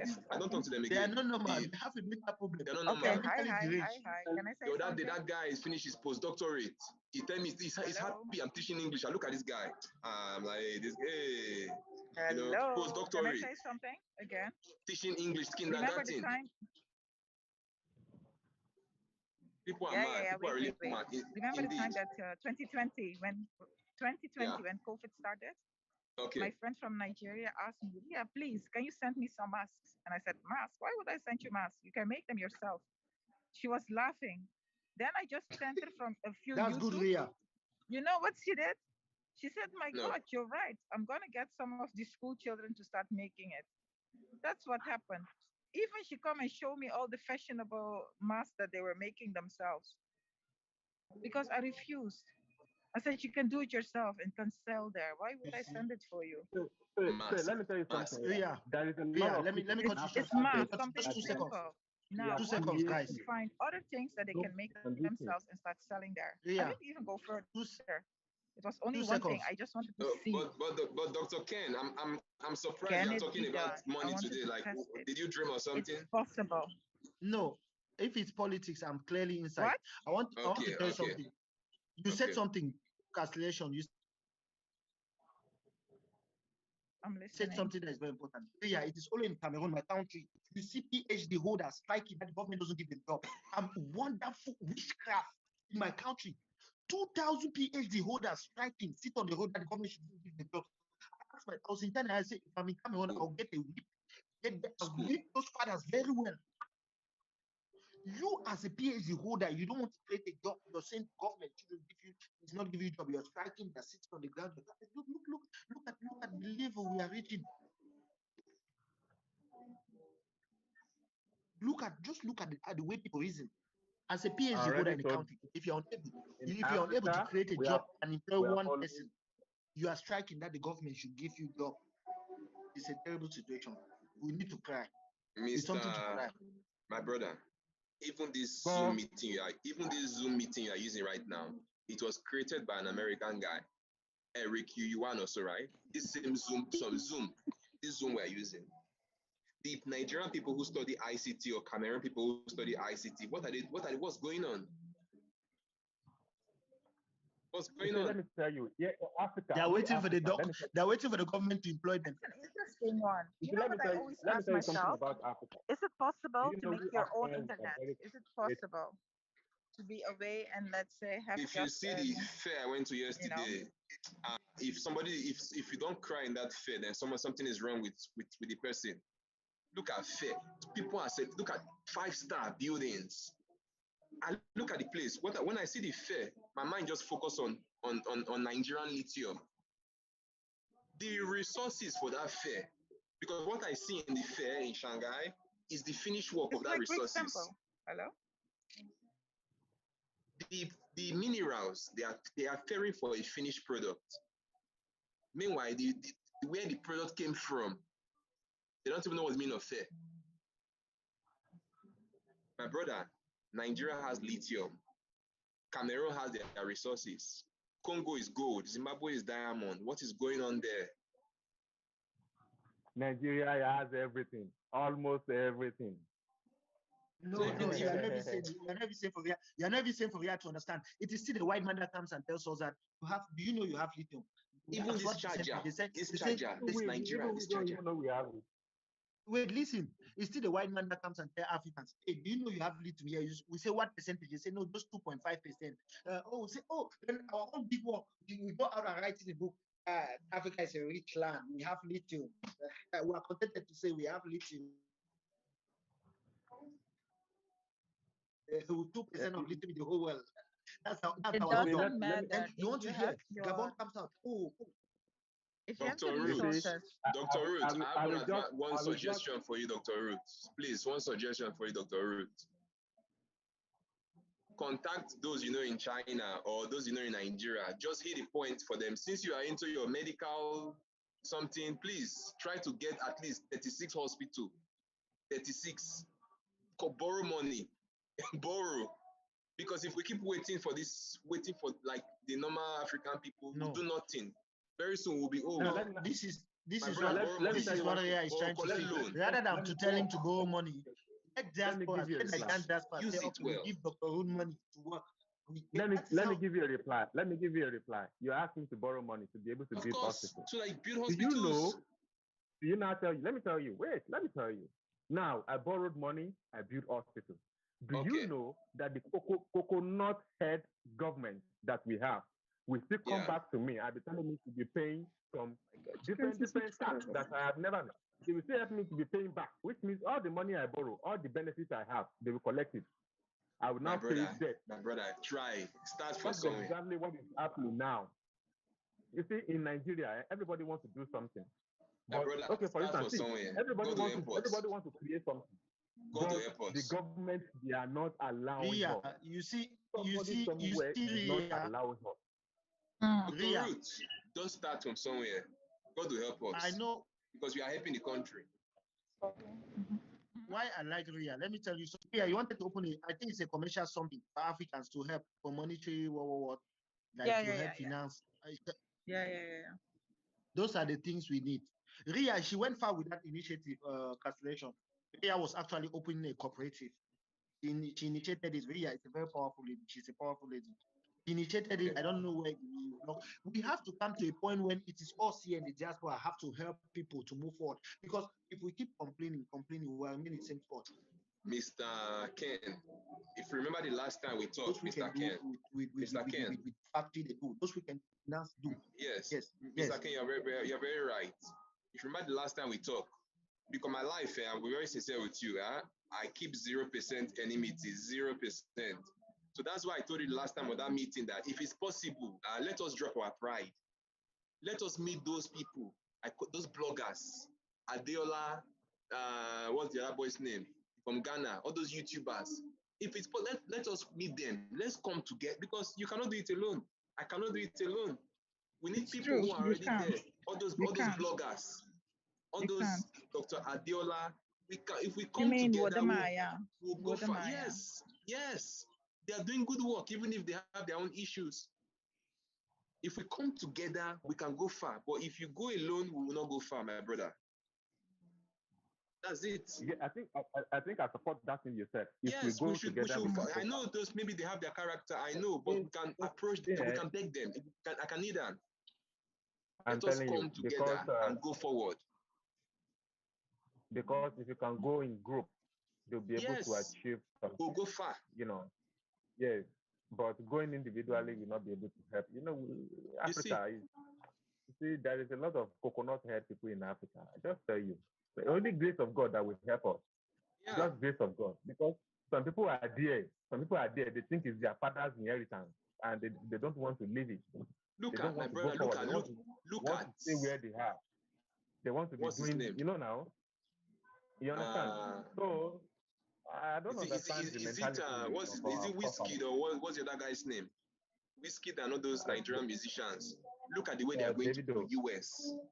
All those Davido, when they go to US or Canada, they attract 2 million people to full stadium.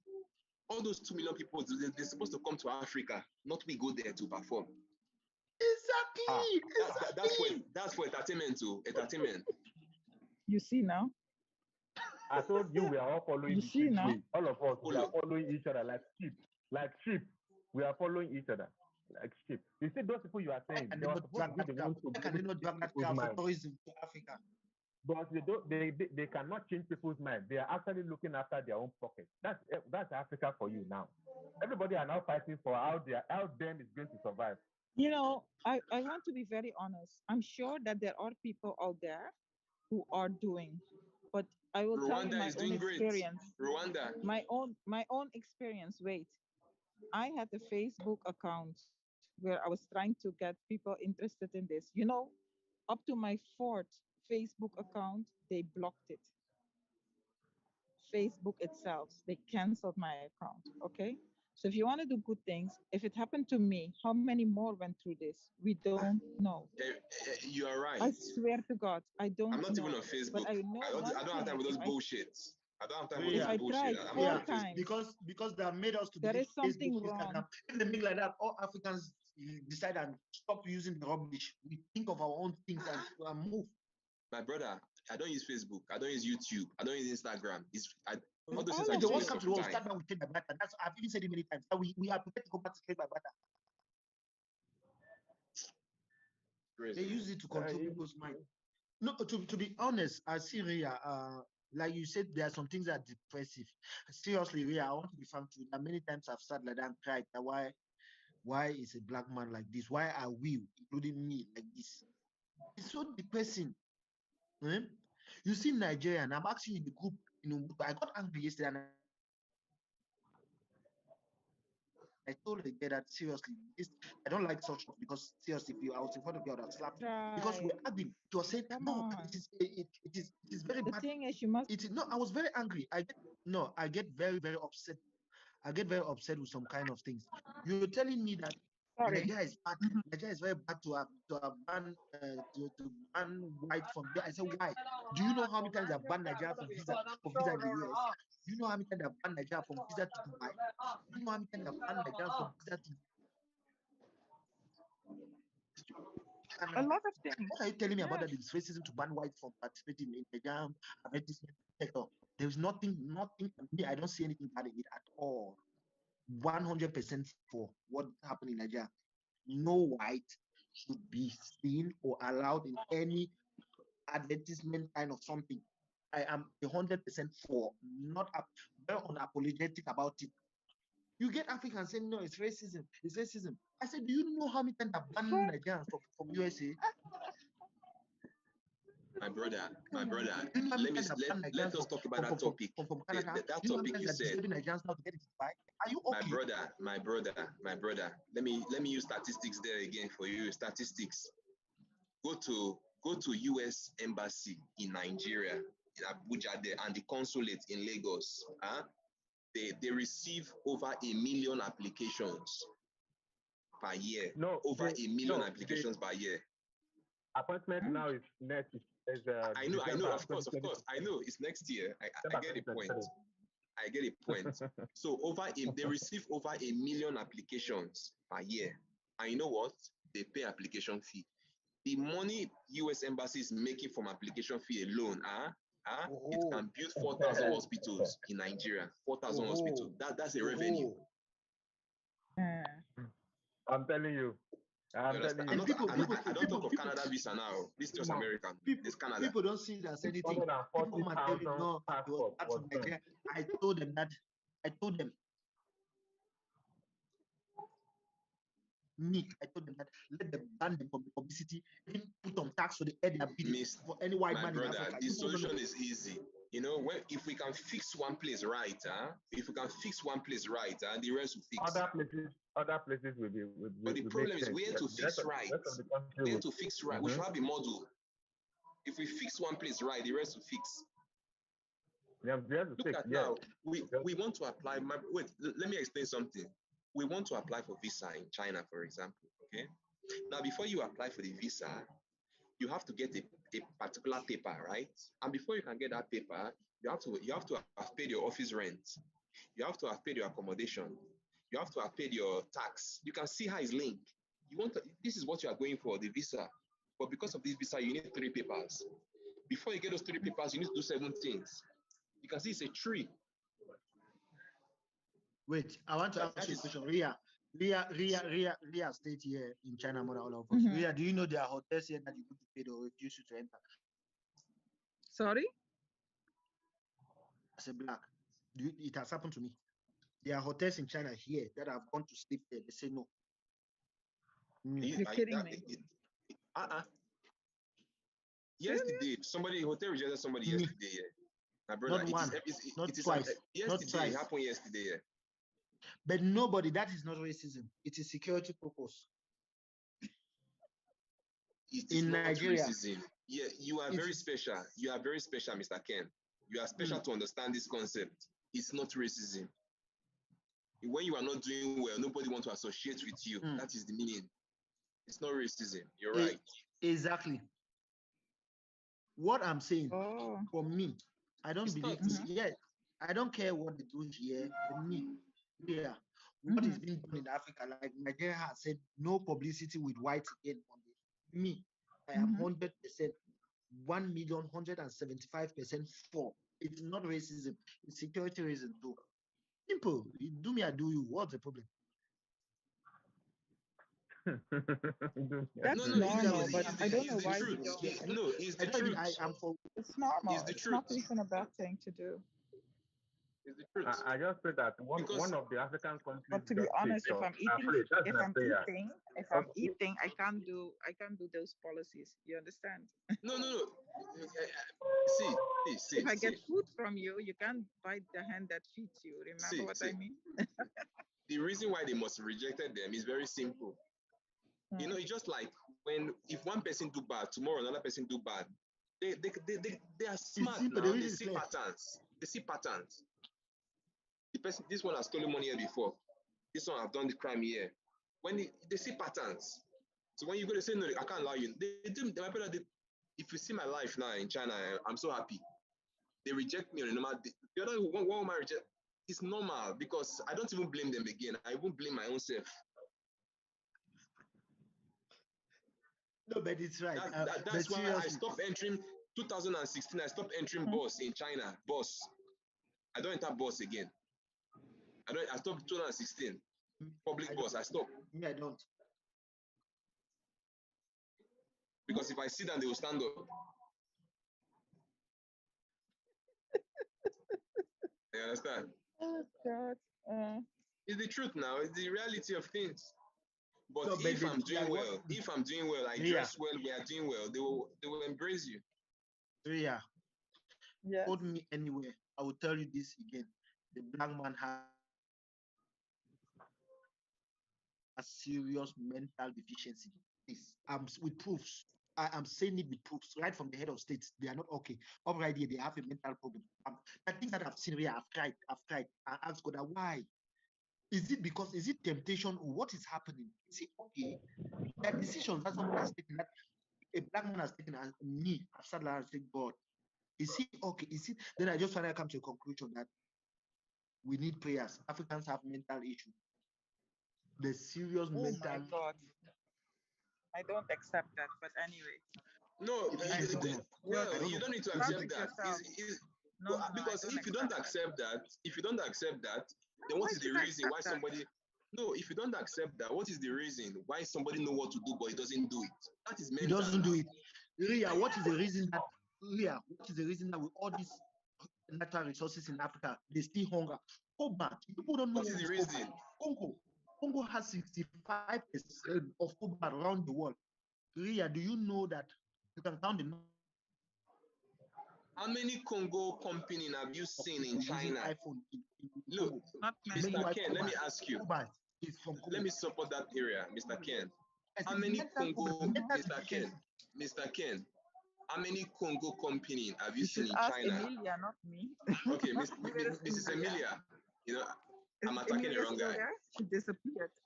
How many Congo companies did you see in China that open their office, then they write it buy gold? Congo should open office here and write buy gold. Buy gold. It should be there, buy gold. Which? How many? Does it exist? It doesn't exist. I'm still I asked my Congo friend many times, I see them. I say, what are you guys doing? You study the chemistry and you are teaching English. I know I say very bad word to them, you know. It's somebody with mental, like Idi Amin said, it's somebody who have mental case. You know, you are a chemical engineering and you are always applying for Canada visa. Where are you going to? Hey, what's happening? Wait. Why are you traveling? African president play American lottery, did lottery. I'm telling you, they have a mental problem. They're not okay. How can you explain that? I don't accept. Okay, let me make it very. You don't need to accept, but it's a mental case. Ria, it is a truth. Sweetheart, it is a truth. Or you can give us a better name, but give us a good name. I cannot accept that. But listen, I will say only one thing. I think maybe we should start making cases or making business plans in what can be done. Just write a few things, and from there, working on it.